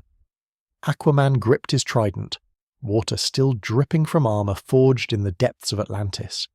And Martian Manhunter, the alien who had warned them of the invasion, who had spent years hiding among humanity, who understood both the beauty and the terror of Earth's dominant species, stood apart, his red eyes surveying the destruction with an expression that might have been sorrow. They had not planned to become a team. They had simply responded to the same threat, converging on the same battlefield, fighting the same enemy with skills and powers that complemented each other in ways none of them had anticipated. Batman's tactics and Superman's strength, wonder, Woman's combat expertise and Flash's speed, Aquaman's command of the seas and Green Lantern's cosmic authority, Martian Manhunter's telepathy binding them together, coordinating their efforts, transforming 7 individuals into something greater than the sum of their parts. The Justice League was born in that moment, not through charter or ceremony, but through the simple recognition that some threats were too large for any hero to face alone. Superman had never wanted to lead. Leadership implied hierarchy, and hierarchy implied that some voices mattered more than others. That was not who Clark Kent was. That was not what Jonathan Kent had raised him to be. He believed in collaboration, in consensus, in the fundamental dignity of every being regardless of their power level or their planet of origin. When the League gathered around their conference table, first in a cave, then in a satellite orbiting the Earth, then in a watchtower that stood as a monument to their shared purpose, Superman sat as an equal among equals. But equality did not mean uniformity. Each member brought something different to the table, and Superman's contribution was not just his strength or his speed or his invulnerability. His contribution was hope. In moments of crisis, when the League faced enemies that seemed unbeatable, when plans failed and allies fell, and the weight of responsibility threatened to crush them all, Superman was the one who reminded them why they fought. not through speeches or platitudes, but through action, through the willingness to be the first into danger and the last to retreat, through the unshakable conviction, communicated in every word and deed, that victory was possible, that good could triumph over evil, that the universe bent toward justice if heroes were brave enough to push it. When Superman spoke, the League listened, not because he demanded obedience, but because his words carried the weight of genuine belief. He made them want to be better. He made them believe they could be. The partnership with Batman was the most complicated relationship of Superman's heroic career. They should not have worked together. Everything about them was different. Their methods, their philosophers, their fundamental assumptions about human nature. Superman operated in daylight, welcomed by crowds, celebrated as a symbol of hope. Batman prowled through shadows, feared by criminals and civilians alike, a figure of terror who used darkness as a weapon. Superman believed people were basically good, that given the chance they would choose kindness over cruelty. Batman had watched his parents murdered in an alley and never fully recovered from the lesson that violence was always waiting, always hungry, always ready to claim the innocent, and yet. They found each other, these two titans of heroism, and discovered something neither had expected: complementarity. Batman's paranoia balanced Superman's optimism, Superman's compassion tempered Batman's ruthlessness. When they worked together, truly together, setting aside the friction that came from their different worldviews, they accomplished things that neither could have achieved alone. The world's finest, the press called them. It was not an exaggeration. Their first true partnership came in Gotham, when a threat emerged that exceeded even Batman's considerable resources. Superman had hesitated to intervene. Gotham was Batman's city, and the Dark Knight guarded his territory with a possessiveness that bordered on obsession. But Batman had sent a signal. Not the bat signal, which summoned him to the GCPD, but a different frequency, one that reached Metropolis, one that meant help was needed rather than merely wanted. They fought side by side through the long Gotham night, covering each other's weaknesses, exploiting each other's strengths. When dawn broke over the city's Gothic spires, the threat was neutralized and something had shifted between them. Not friendship exactly. Batman did not do friendship in any conventional sense, but respect, trust, the recognition that they were allies in a war that neither could win alone. Over the years, that trust would be tested almost to breaking. The Tower of Babel incident remained a scar on the League's history. Ra's al Ghul, the immortal mastermind, the demon's head, whose plans operated on timescales that most humans could not comprehend, had obtained something that should have been impossible: detailed files on every member of the Justice League, not just their powers and weaknesses, but specific countermeasures designed to neutralize each of them. Martian Manhunter's vulnerability to fire, Flash's connection to the Speed Force, Wonder Woman's warrior psychology, exploited through an illusion that trapped her in eternal combat. And for Superman, a bullet made of kryptonite. Not to kill. Ra's was too sophisticated for something so crude, but to wound, to weaken, to transform the man, of steel into something his enemies could finally destroy. The files had come from Batman. The revelation nearly shattered the League. Not because Batman had prepared contingencies. That was, in retrospect, predictable. Batman prepared contingencies for everything. He had plans to defeat alien invasions and demonic incursions and cosmic threats that had not yet materialized. Of course, he had plans for the Justice League. Of course, he had analyzed his allies with the same cold precision he applied to his enemies. What wounded them was the secrecy, the implicit message that Batman did not trust them, any of them, not even Superman, not even after years of partnership and sacrifice and battles fought side by side. He had looked at the people who called him friend and seen potential threats. He had prepared for the day when they might turn against humanity, when their power might become a danger rather than a protection.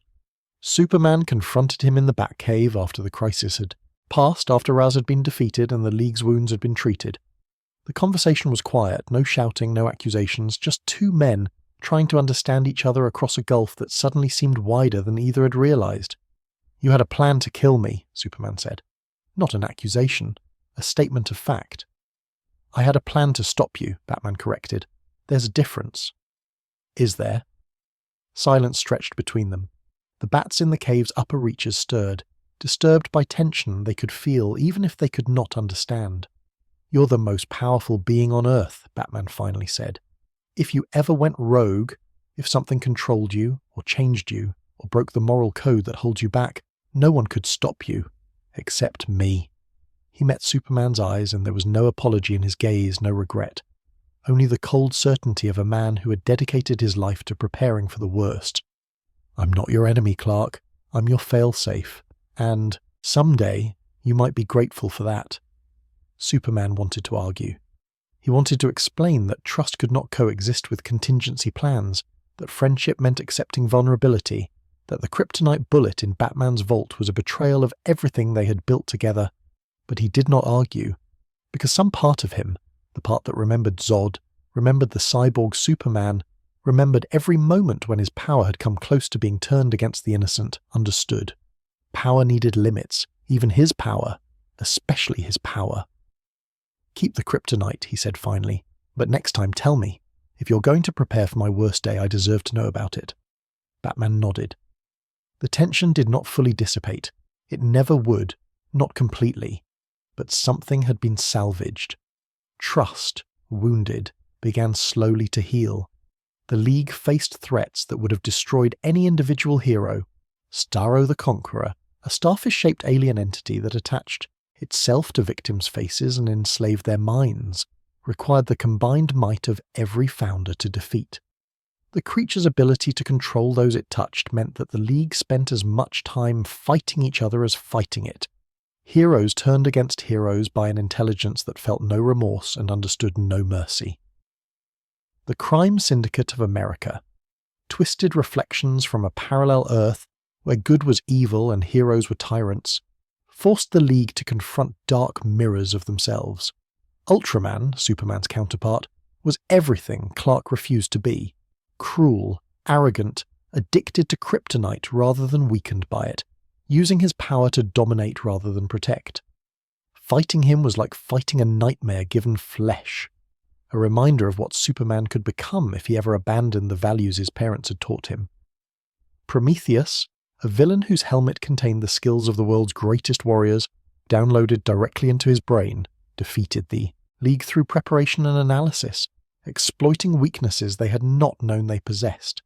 He was in many ways an evil Batman, and his near victory demonstrated that the League's greatest vulnerabilities were not physical, but psychological. Through it all, Superman served as the team's moral center. Not its leader. Leadership rotated depending on the threat, depending on whose expertise was most relevant, but its conscience. When debates grew heated, when members disagreed about methods or priorities, when the pressure of constant crisis threatened to fracture them, Superman reminded them why they had come together in the first place. Not for glory, not for power, not for the adulation of the masses who built statues in their honor, for hope, for the belief that the universe could be better than it was, for the simple, stubborn conviction that standing together against darkness was worth any sacrifice. Wonder Woman understood this. Of all the League's members, she was closest to Superman in power and perspective, an immortal warrior from an island of women, raised to fight but trained to seek peace, carrying the burden of godhood with grace that most beings could not comprehend. Their friendship was uncomplicated in ways that his partnership with Batman could never be. They sparred together, testing limits that would have killed ordinary beings.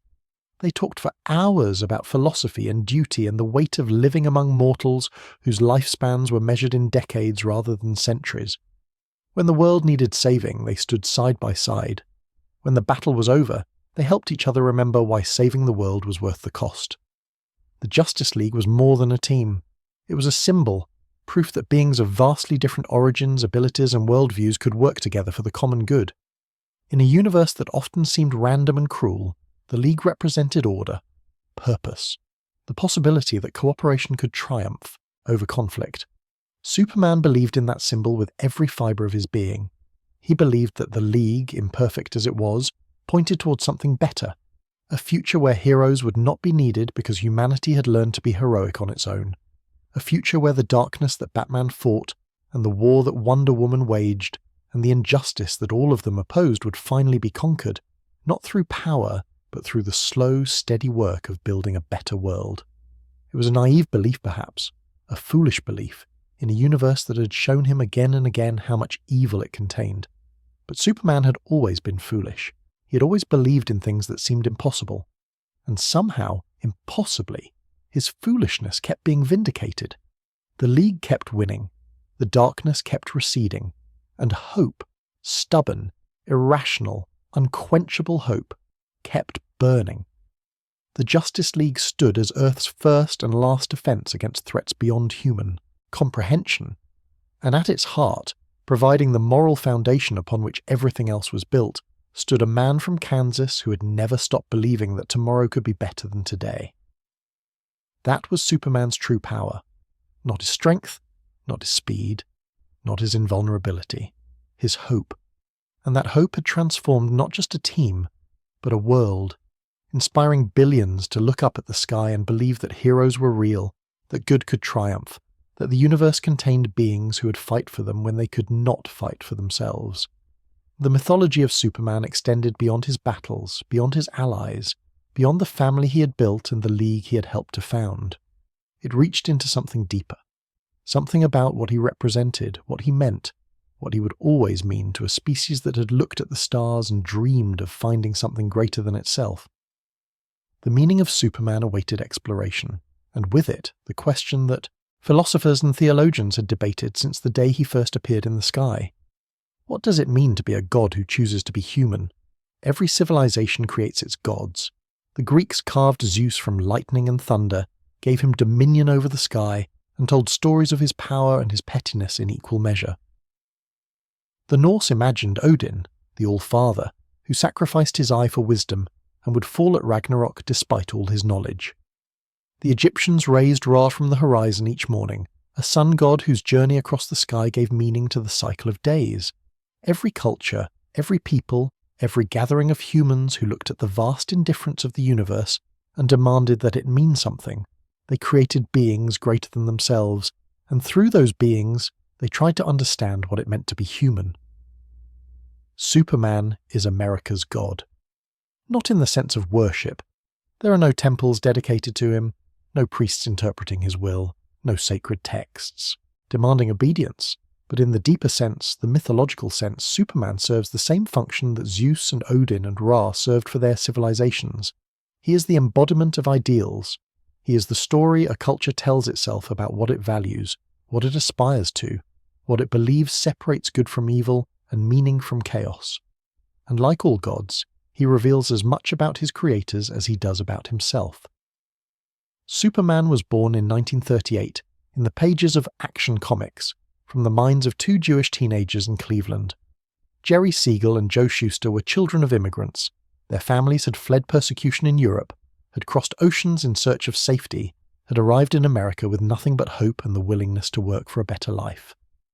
They grew up during the Depression, watching their parents struggle, watching the American dream slip through the fingers of people who had believed in it with desperate immigrant faith, and they created a hero who was, at his core, an immigrant himself. Kal-El came from another world. He arrived as a refugee, the sole survivor of a civilization destroyed by forces beyond anyone's control. He was taken in by a couple who could not have children of their own, raised with love and values that had nothing to do with his biology, taught to see his differences not as obstacles but as gifts to be shared with his adopted home.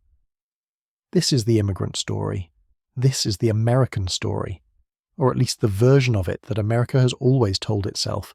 The aspirational narrative of a nation built by people fleeing persecution and poverty, finding opportunity in a new land, becoming something greater than their origins would have predicted. Superman embodies that narrative. He is proof that outsiders can belong, that difference can be strength, that the child of another world can become the greatest champion of this one. But Superman is more than an immigrant parable. He is layered with older mythologies, resonances that connect him to stories far older than America itself. The Moses parallel is impossible to miss. A child, born into a doomed civilization, placed in a vessel and sent across a vast distance by parents who sacrificed everything to give him a chance at survival. Found by adoptive parents who raise him in ignorance of his true heritage. Growing to adulthood, with powers and responsibilities that set him apart from everyone around him. Eventually discovering his origins and accepting a destiny that will define his life. Moses was drawn from the Nile by Pharaoh's daughter. Kal-El was drawn from a Kansas cornfield by Jonathan and Martha Kent. Moses led his people out of bondage. Superman leads humanity toward hope. The stories rhyme in ways that cannot be coincidental, that speak to something fundamental about how humans understand the relationship between the divine and the mortal. The Christ parallel runs even deeper. A Father in the heavens sends his only Son to Earth to live among humanity, to serve as an example of what beings can become when they choose compassion over cruelty. The Son possesses powers that set him apart from ordinary mortals, yet he does not use those powers for domination. He uses them for service. He dies saving the world from a threat it could not defeat on its own. He rises again, transformed by the experience of death, carrying new understanding of what mortality means to those who do not share his invulnerability. The parallels are not subtle. They were not meant to be subtle. Superman exists in dialogue with the most powerful mythological traditions of Western civilization, drawing on their imagery and their narrative structures while adapting them for a modern audience. He is what happens when ancient stories about gods and saviors are filtered through American optimism and Depression-era longing for heroes who would protect the powerless. But here is what makes Superman different from the gods who preceded him. Here is what sets him apart from Zeus and Odin and even the Christ of Christian theology. Superman chooses to be good. The gods of mythology were often capricious, their morality alien to human understanding. Zeus raped and murdered and betrayed with the casual indifference of a being who faced no consequences for his actions. Odin manipulated and schemed, playing cosmic chess games that treated mortal lives as pieces to be sacrificed. Even the Christian God, in the Old Testament, drowned the world in flood and demanded the near sacrifice of children, his morality operating on scales that humans could not comprehend or question. Superman could be that kind of God. He has the power. He could conquer Earth in an afternoon if he chose, could impose his will on humanity, could reshape civilization according to his own vision of what it should be. No army could stop him, no weapon could threaten him. He is, for all practical purposes, omnipotent within the sphere of human affairs, and he chooses every day to use that power in service rather than domination. This is not weakness, this is not naivety. This is the most radical statement Superman makes about the nature of power and morality. He argues, through action, through example, through the accumulated weight of decades of stories, that strength and kindness can coexist. That power does not have to corrupt, that gods can choose to be servants rather than masters. The moral code is central to who Superman is.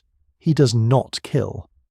This rule, maintained with almost religious consistency across decades of publication, is not merely a plot device or a way to ensure that villains can return for future stories. It is a philosophical statement. It says that there is a line Superman will not cross, that certain actions are wrong regardless of their consequences, that the ends do not justify the means even when the ends are the salvation of the world. Critics have called this naive. They have pointed to villains like the Joker, whose continued existence means continued murder, and asked why Superman does not simply end the threat permanently. They have constructed elaborate thought experiments, trolley problems scaled to cosmic proportions, designed to demonstrate that absolute moral rules are untenable in a universe of difficult choices. Superman's answer is not a logical argument, it is a demonstration. He shows, through his actions, that it is possible to be both powerful and principled. He proves, story after story, that refusing to kill does not mean refusing to protect. He embodies the faith, and it is a faith, beyond the reach of logical proof, that there is always another way, that heroes who abandon their principles in pursuit of victory have already lost something more important than any battle. This is what makes Superman a symbol rather than merely a character. Symbols do not need to be realistic. Symbols do not need to answer every objection or resolve every contradiction. Symbols exist to point towards something, an ideal, a possibility, a way of being in the world that might never be fully achieved but remains worth striving for. Superman points toward hope.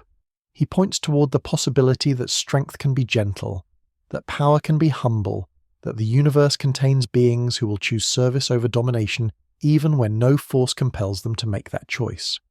The story called What's So Funny About Truth, Justice and the American Way confronts this directly. A team of violent anti-heroes called the Elite arrives on the scene, killing villains without hesitation, capturing the public's imagination with their willingness to do what Superman will not. Their leader, Manchester Black, mocks Superman's principles as outdated, as naive, as relics of a simpler era when heroes could afford to be soft. The world seems to agree. Polls show support for the Elite's methods. Commentators argue that Superman's restraint makes him complicit in the deaths his enemies cause after he releases them. The confrontation between Superman and the Elite is brutal. Manchester Black pushes every button, exploits every doubt, forces Superman to the breaking point, and then, in the story's climax, Superman appears to cross his own line. He seems to kill the Elite using his full power without restraint, becoming the very thing they claimed he was too weak to be. It is a ruse. The Elite are alive, neutralized through methods that appeared lethal but were carefully calibrated to incapacitate without killing. And Superman stands over Manchester Black, who is suddenly terrified, suddenly understanding what it would mean if Superman truly abandoned his principles. Dreams save us, Superman says. Dreams lift us up and transform us. And on my soul I swear, until my dream of a world where dignity, honor and justice becomes the reality we all share, I'll never stop fighting. Ever. This is the answer to cynicism. Not logical argument, but demonstration. Superman does not explain why his principles matter. He shows what happens when they are maintained, what is preserved, what kind of world becomes possible when beings choose to hold themselves to standards higher than mere effectiveness. All-Star Superman explores mortality. In this story, Superman is dying. Exposure to massive amounts of solar radiation has supercharged his cells, granting him greater power than ever before, while simultaneously triggering a cellular breakdown that cannot be reversed. He has 1 year to live, 1 year to say goodbye, to tie up loose ends, to come to terms with the fact that even gods must eventually fall. What does Superman do with his final year? He saves people, he solves problems, he performs 12 labours that echo the mythology of Hercules, facing challenges that test every aspect of his being. And he does it all with a serenity that might be mistaken for acceptance, but is actually something deeper, a demonstration that heroism is not contingent on survival. That meaning does not require permanence, that the value of a life is measured by how it is lived rather than how long it lasts. The story's most powerful moment comes when Superman encounters a young woman about to jump from a building. He does not lecture her, he does not minimize her pain or promise that everything will be fine. He simply holds her and tells her that she is stronger than she knows, that the fact she has survived this long, carried this much pain, proves a resilience she cannot see in herself. "You're much stronger than you think you are," he says. "Trust me." This is Superman at his purest. Not the god of power and spectacle, but the god of compassion and presence. The being who has saved the world 1,000 times, choosing to spend a moment of his dying year with a single person in pain. The symbol of hope, made concrete in an act of simple human kindness. For the man who has everything shows Superman's vulnerability. An alien plant, called the Black Mercy, attaches itself to its victims and traps them in perfect fantasy worlds, prisons of their own desires, illusions so seductive that escape becomes almost impossible. Superman's fantasy is not power or glory or conquest. It is Krypton. It is his parents alive, his civilization intact, the world he never knew restored in perfect detail.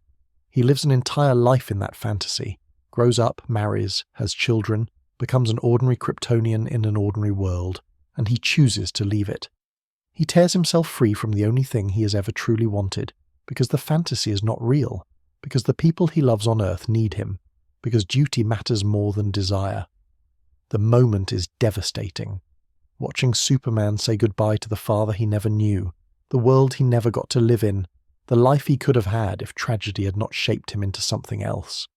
This is what makes Superman human despite his alien origins, not his weakness to kryptonite, not his Kansas upbringing, but his capacity for longing, for loss, for the bittersweet recognition that some things can never be recovered no matter how much power you possess. Superman endures because he represents something humanity needs. Not rescue from external threats, though he provides that. Not power beyond human capability, though he embodies that. What Superman represents, at his core, is the possibility of goodness. He is the argument that strength does not have to corrupt, that power can serve rather than dominate, that the universe might contain beings who choose hope over despair even when despair would be easier. In a world that often seems random and cruel, Superman offers meaning. In a culture that often celebrates cynicism and irony, he offers sincerity. In stories that frequently suggest that heroes are impossible, that goodness is naive, that the only realistic response to existence is bitter acceptance of its ugliness, Superman insists stubbornly and persistently that we can be better. He is an ideal. He is a dream. He is the answer to the question that every child asks when they look up at the sky and wonder if someone is watching over them. Yes, Superman says, someone is watching. Someone cares. Someone will catch you when you fall. That is his mythology. That is his meaning. That is why, nearly 90 years after his creation, he remains the most recognizable superhero on Earth. A god who chose to be human, a symbol that refuses to be extinguished, a hope that will not die. But mythology exists alongside its shadows. For every story of Superman the Savior, there is a story of Superman the Tyrant, alternate worlds where his power corrupted, where his choices led to darkness, where the hope he represents curdled into something terrible. These alternate worlds are not mere entertainment. They are warnings. They are explorations of the question that lurks beneath every story about absolute power. What if Superman fell? The Joker's laugh echoed through the ruins of Metropolis. It was the last sound Lois Lane ever heard, that manic cackle rising and falling in waves of insanity as the nuclear device strapped to her chest counted down its final seconds. She had time to think of Clark. She had time to feel the child growing inside her, the son or daughter who would never draw breath. She had time to understand with the crystalline clarity that comes only at the end that the Joker had finally won. Not by killing Batman. That would have been too simple, too predictable, too much like the games they had played for years in the shadows of Gotham. No, the Joker had found a more elegant solution. He had stolen a nuclear warhead from a government facility. He had surgically implanted a trigger into Lois Lane's heart, ensuring that the bomb would detonate the moment her heartbeat stopped. And then he had dosed Superman with Scarecrow's fear toxin, a modified formula designed specifically for Kryptonian physiology, and watched as the Man of Steel saw not his pregnant wife, but the monster called Doomsday. Superman killed Lois Lane with his own hands. He punched through her chest before the toxin cleared from his system. He felt her heart stop beneath his fingers. He watched the light leave her eyes, those eyes that had looked at him with love and trust and absolute faith. And in that moment, before the nuclear fire consumed Metropolis and 7 million more souls, Superman broke. Not his body. His body was invulnerable as it had always been. The nuclear blast washed over him and left him untouched, a god standing in the crater of his own failure. What broke was something deeper, something that had held him together since the day Jonathan Kent first told him that power was a responsibility, something that had made him Superman rather than simply Kal-El, last survivor of a dead world with no reason to care about the living one. His faith in humanity broke, his belief in mercy, his conviction that there was always another way, that killing was never the answer, that hope could triumph over despair through patience and compassion and the slow work of making the world better, one saved life at a time. The Joker had proven him wrong. The Joker had shown him, in the most brutal way imaginable, that mercy was weakness, that restraint cost lives, that the villains he refused to kill would keep killing, would keep finding new ways to hurt the innocent, would keep exploiting the moral code that held him back while they operated without limits. Superman found the Joker in the wreckage of Arkham Asylum.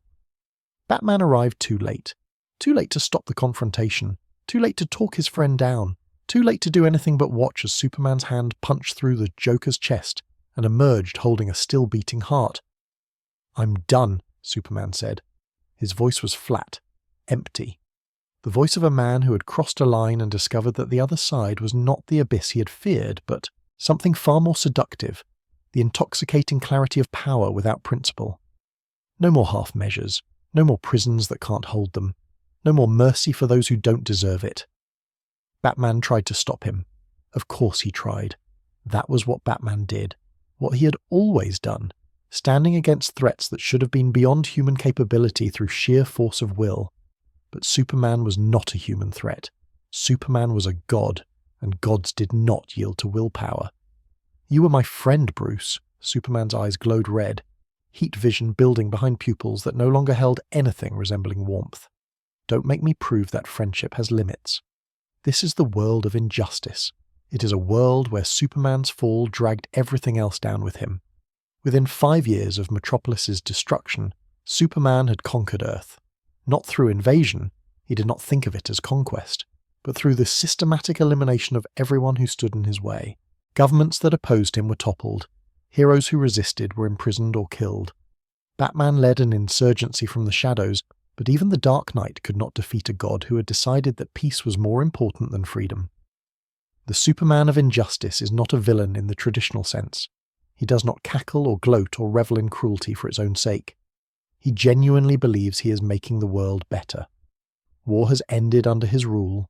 Crime has plummeted. The chaos that defined human existence for millennia has been replaced by order, absolute, unquestionable order, enforced by a being who can see through walls and hear heartbeats from orbit. But the order is maintained through fear. Dissent is punished with imprisonment or death. Free will has been sacrificed on the altar of safety, and the world Superman protects has become a prison where the inmates do not realize they are incarcerated. This is what happens when hope breaks. This is what Superman becomes when his faith in humanity is destroyed, when mercy seems like foolishness, when the easier path of domination replaces the harder path of inspiration. Injustice is a warning. It says, the line Superman refuses to cross is not arbitrary. It is the only thing standing between the hero we need and the tyrant we fear. The Justice Lords came from a similar fracture. In their world, Lex Luthor became president, just as he did in the main timeline, but his schemes went further. He started a war that killed millions. He pushed the Justice League to their breaking point, taunting them with the knowledge that his position made him untouchable, that democracy itself protected him from the consequences of his actions, until Superman decided that democracy was the problem. The moment when Superman killed President Luthor was the moment when the Justice League became the Justice Lords. They did not see themselves as villains. They never do, these dark reflections, but as pragmatists. They had tried, working within the system, and the system had allowed a monster to ascend to the highest office in the land. Clearly the system was broken. Clearly it needed to be replaced with something more effective. Something like them. The Justice Lords imposed order on their Earth with the same efficiency Superman brought to everything he did. Crime was eliminated. Conflict was suppressed. The world became peaceful, prosperous, and utterly controlled. When citizens of the Justice Lord's world encountered the regular Justice League, pulled across dimensional barriers by circumstances too complex to detail here, they were baffled by the chaos these alternate heroes tolerated. Wars, political corruption, violent crime. Why would anyone accept such things when the power existed to prevent them? The answer, of course, is freedom. The answer is that peace without liberty is not peace at all. It is simply a more comfortable form of slavery. The Justice Lord's world was a cage, and the fact that the cage was gilded did not make it any less a prison. Superman, our Superman, the Superman who still believed in humanity despite everything, looked at his authoritarian counterpart and saw a cautionary tale written in the language of his own face. This was who he could become if he ever decided that results mattered more than principles. This was the tyrant waiting inside every hero who possessed the power to reshape the world according to their own vision of goodness. He rejected it. He would always reject it. But the rejection required constant vigilance, constant renewal of the faith that humanity could govern itself, constant resistance to the seductive whisper that said he knew better, that he could fix everything if only he stopped holding back. Not all dark reflections come from broken heroes. Ultraman was never good. He was born on an Earth where morality itself seemed inverted, where the strong dominated the weak as a matter of course, where the accident that gave him power was interpreted not as a gift to be shared, but as proof of superiority to be enforced. The crime syndicate of America ruled their world through terror, and Ultraman was the worst of them, a being with all of Superman's power and none of his conscience. Where Superman drew strength from the yellow sun, Ultraman drew strength from kryptonite, consuming it like a drug, addicted to the radiation that would have killed his counterpart. Where Superman protected the weak, Ultraman preyed on them. Where Superman saw his powers as responsibilities, Ultraman saw them as entitlements. The Crime Syndicate is not a story about corruption.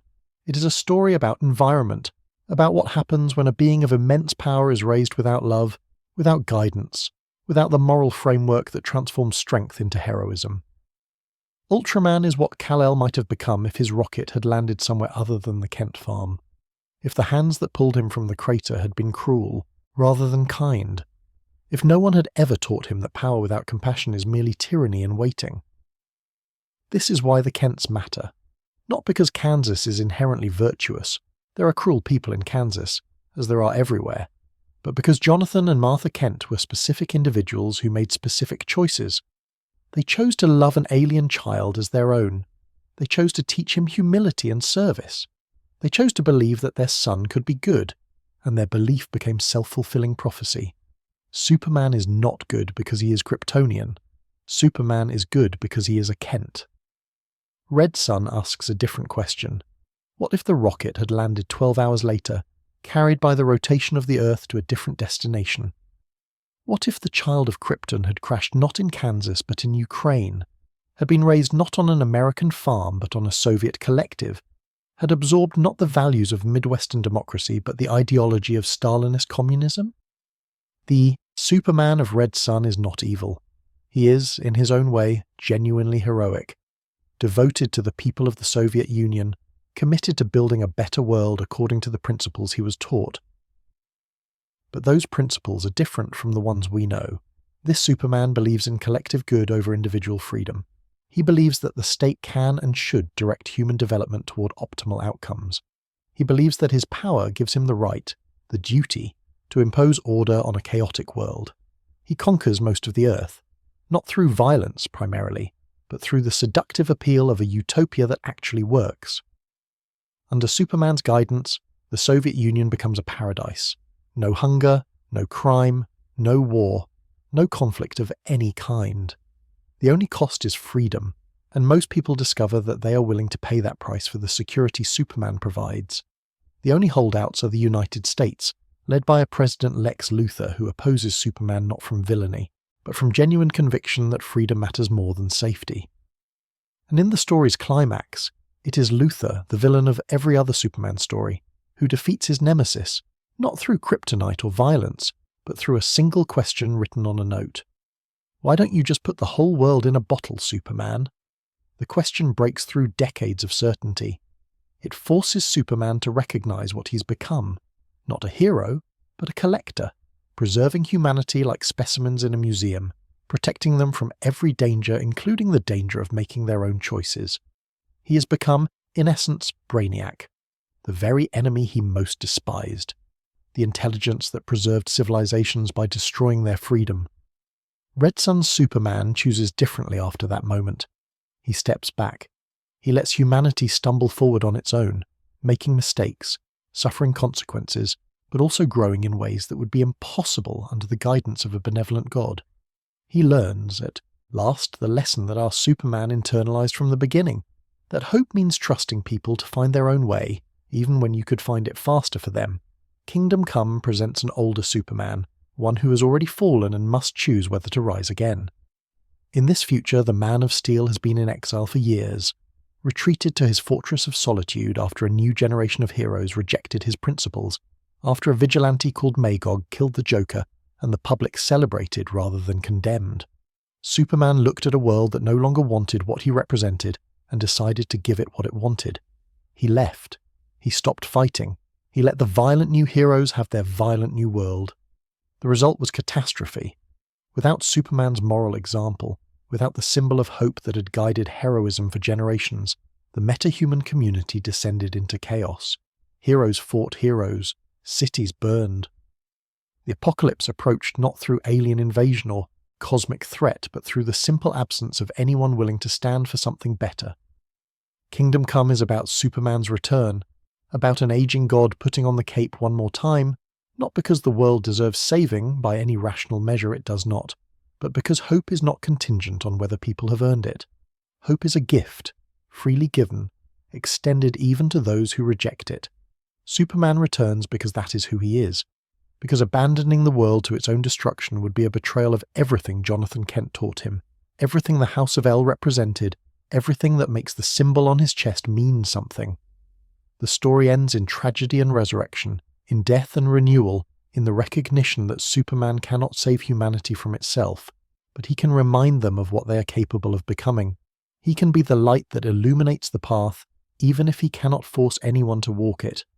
These alternate worlds are not escapism, they are philosophy conducted through narrative, explorations of the questions that cluster around any being of absolute power. What prevents gods from becoming tyrants?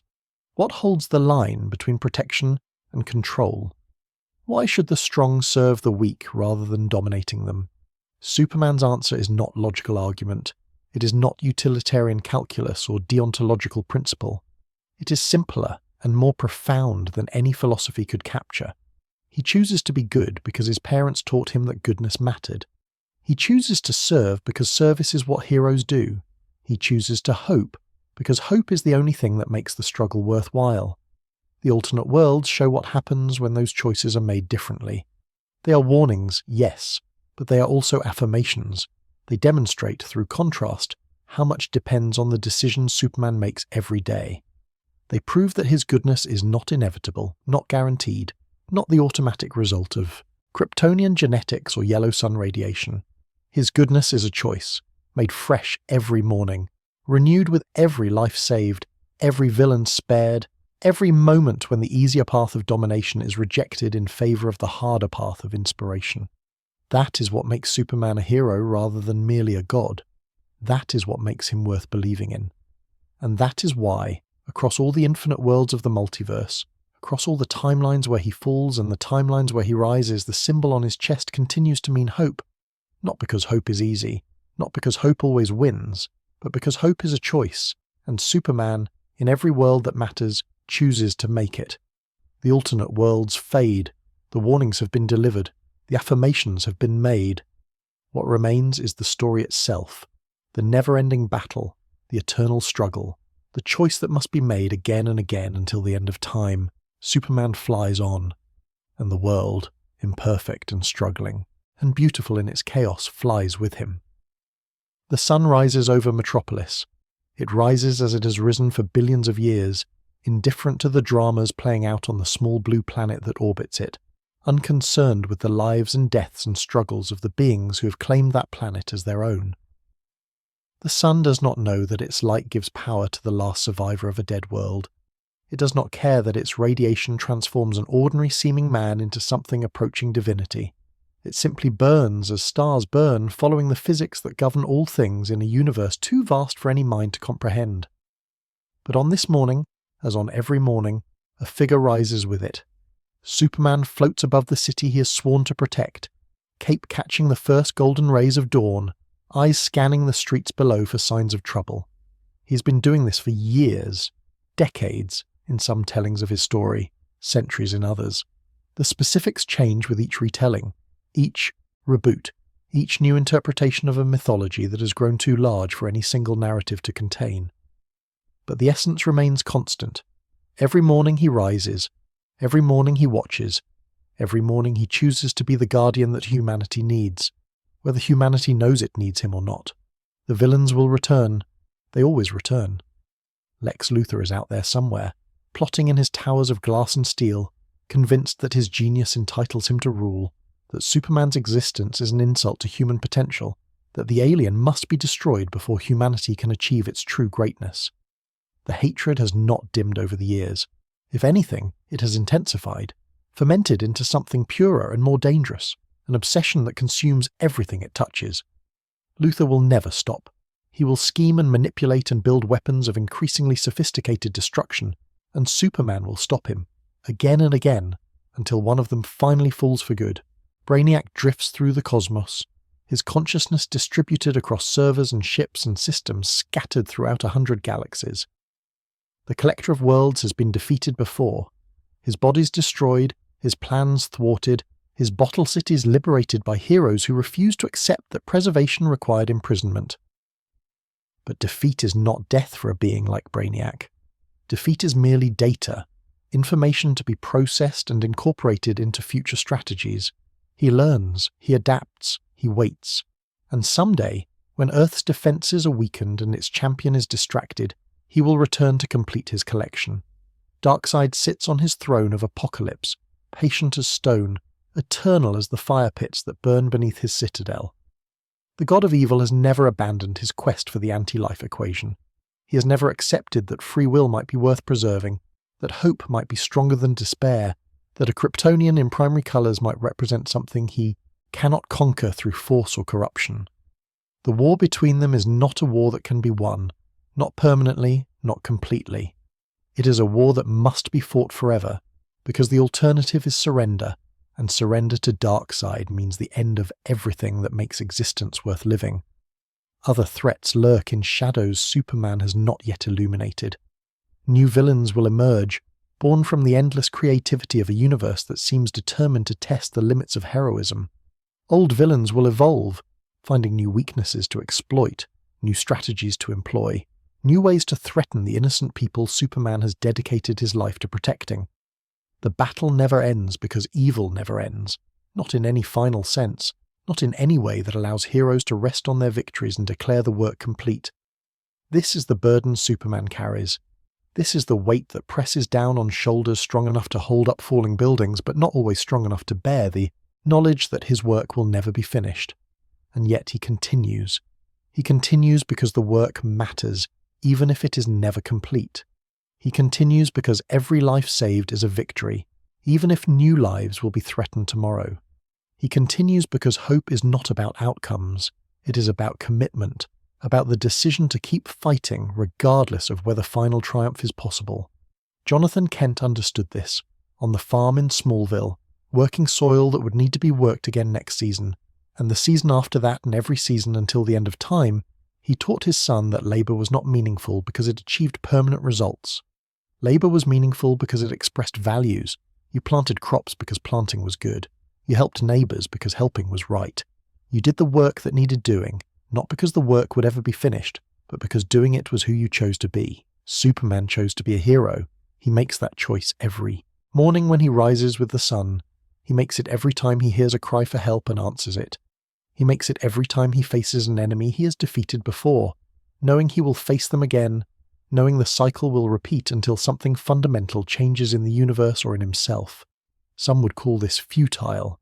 Some would argue that a battle that cannot be won is a battle not worth fighting, that hope, without guarantee of success, is merely delusion, that Superman's endless struggle against endless evil is a hamster wheel disguised as heroism. Superman disagrees. He disagrees because he has seen what happens when heroes stop fighting. He has witnessed alternate worlds where he gave up, where he decided the battle was too hard or the odds too long or the cost too high. Those worlds fell into darkness. Those worlds learned that evil does not need to win permanently. It only needs heroes to stop opposing it temporarily. The absence of resistance is all tyranny requires. The failure of hope is all despair needs to triumph. So he fights, not because he will win forever, but because he will not lose today. Not because evil can be eliminated, but because evil can be opposed. Not because the world deserves saving. Some days it does not seem to. Some days the cruelty and selfishness and willful ignorance of humanity make him wonder why he bothers. But because saving it is right regardless of whether it is deserved. Lois Lane watches him sometimes, in the early morning hours when sleep eludes her and the window offers a view of the sky. She watches him hover above the city, a silhouette against the brightening horizon, and she knows what he is thinking. She knows the doubts that plague him, the exhaustion he hides behind his smile, the loneliness of being the only one who can do what he does, and knowing that the need will never end. She also knows why he continues. She knows because she continues too, writing stories that need to be written, exposing truths that need to be exposed, fighting her own battles against corruption and injustice with nothing but words and courage and the stubborn conviction that journalism matters. They are alike in this way, she and Clark. They are both engaged in never-ending battles. They both understand that the fight is the point, not the victory. The sun climbs higher. The city stirs beneath it, millions of people waking to lives that Superman has protected without their knowledge, facing days that would have ended in tragedy if not for a guardian they take for granted. Some of them will see him today, a blur in the sky, a figure on the news, a symbol they have grown so accustomed to that they no longer marvel at the miracle of his existence. Others will never think of him at all, going about their business in blissful ignorance of the threats he neutralizes before they can materialize. It does not matter. Superman does not fight for gratitude. He fights because fighting is what heroes do. Somewhere, across the city, an alarm sounds. Somewhere, a cry for help rises toward ears that can hear it from miles away. Somewhere, the never-ending battle calls for its champion once more. Superman turns toward the sound. He does not sigh. He does not hesitate. He does not wish, even for a moment, that someone else could answer this particular call so that he might rest. He simply flies. Faster than a speeding bullet, more powerful than a locomotive, able to leap tall buildings in a single bound. Look, up in the sky. It is a bird. It is a plane. It is Superman. And the battle continues.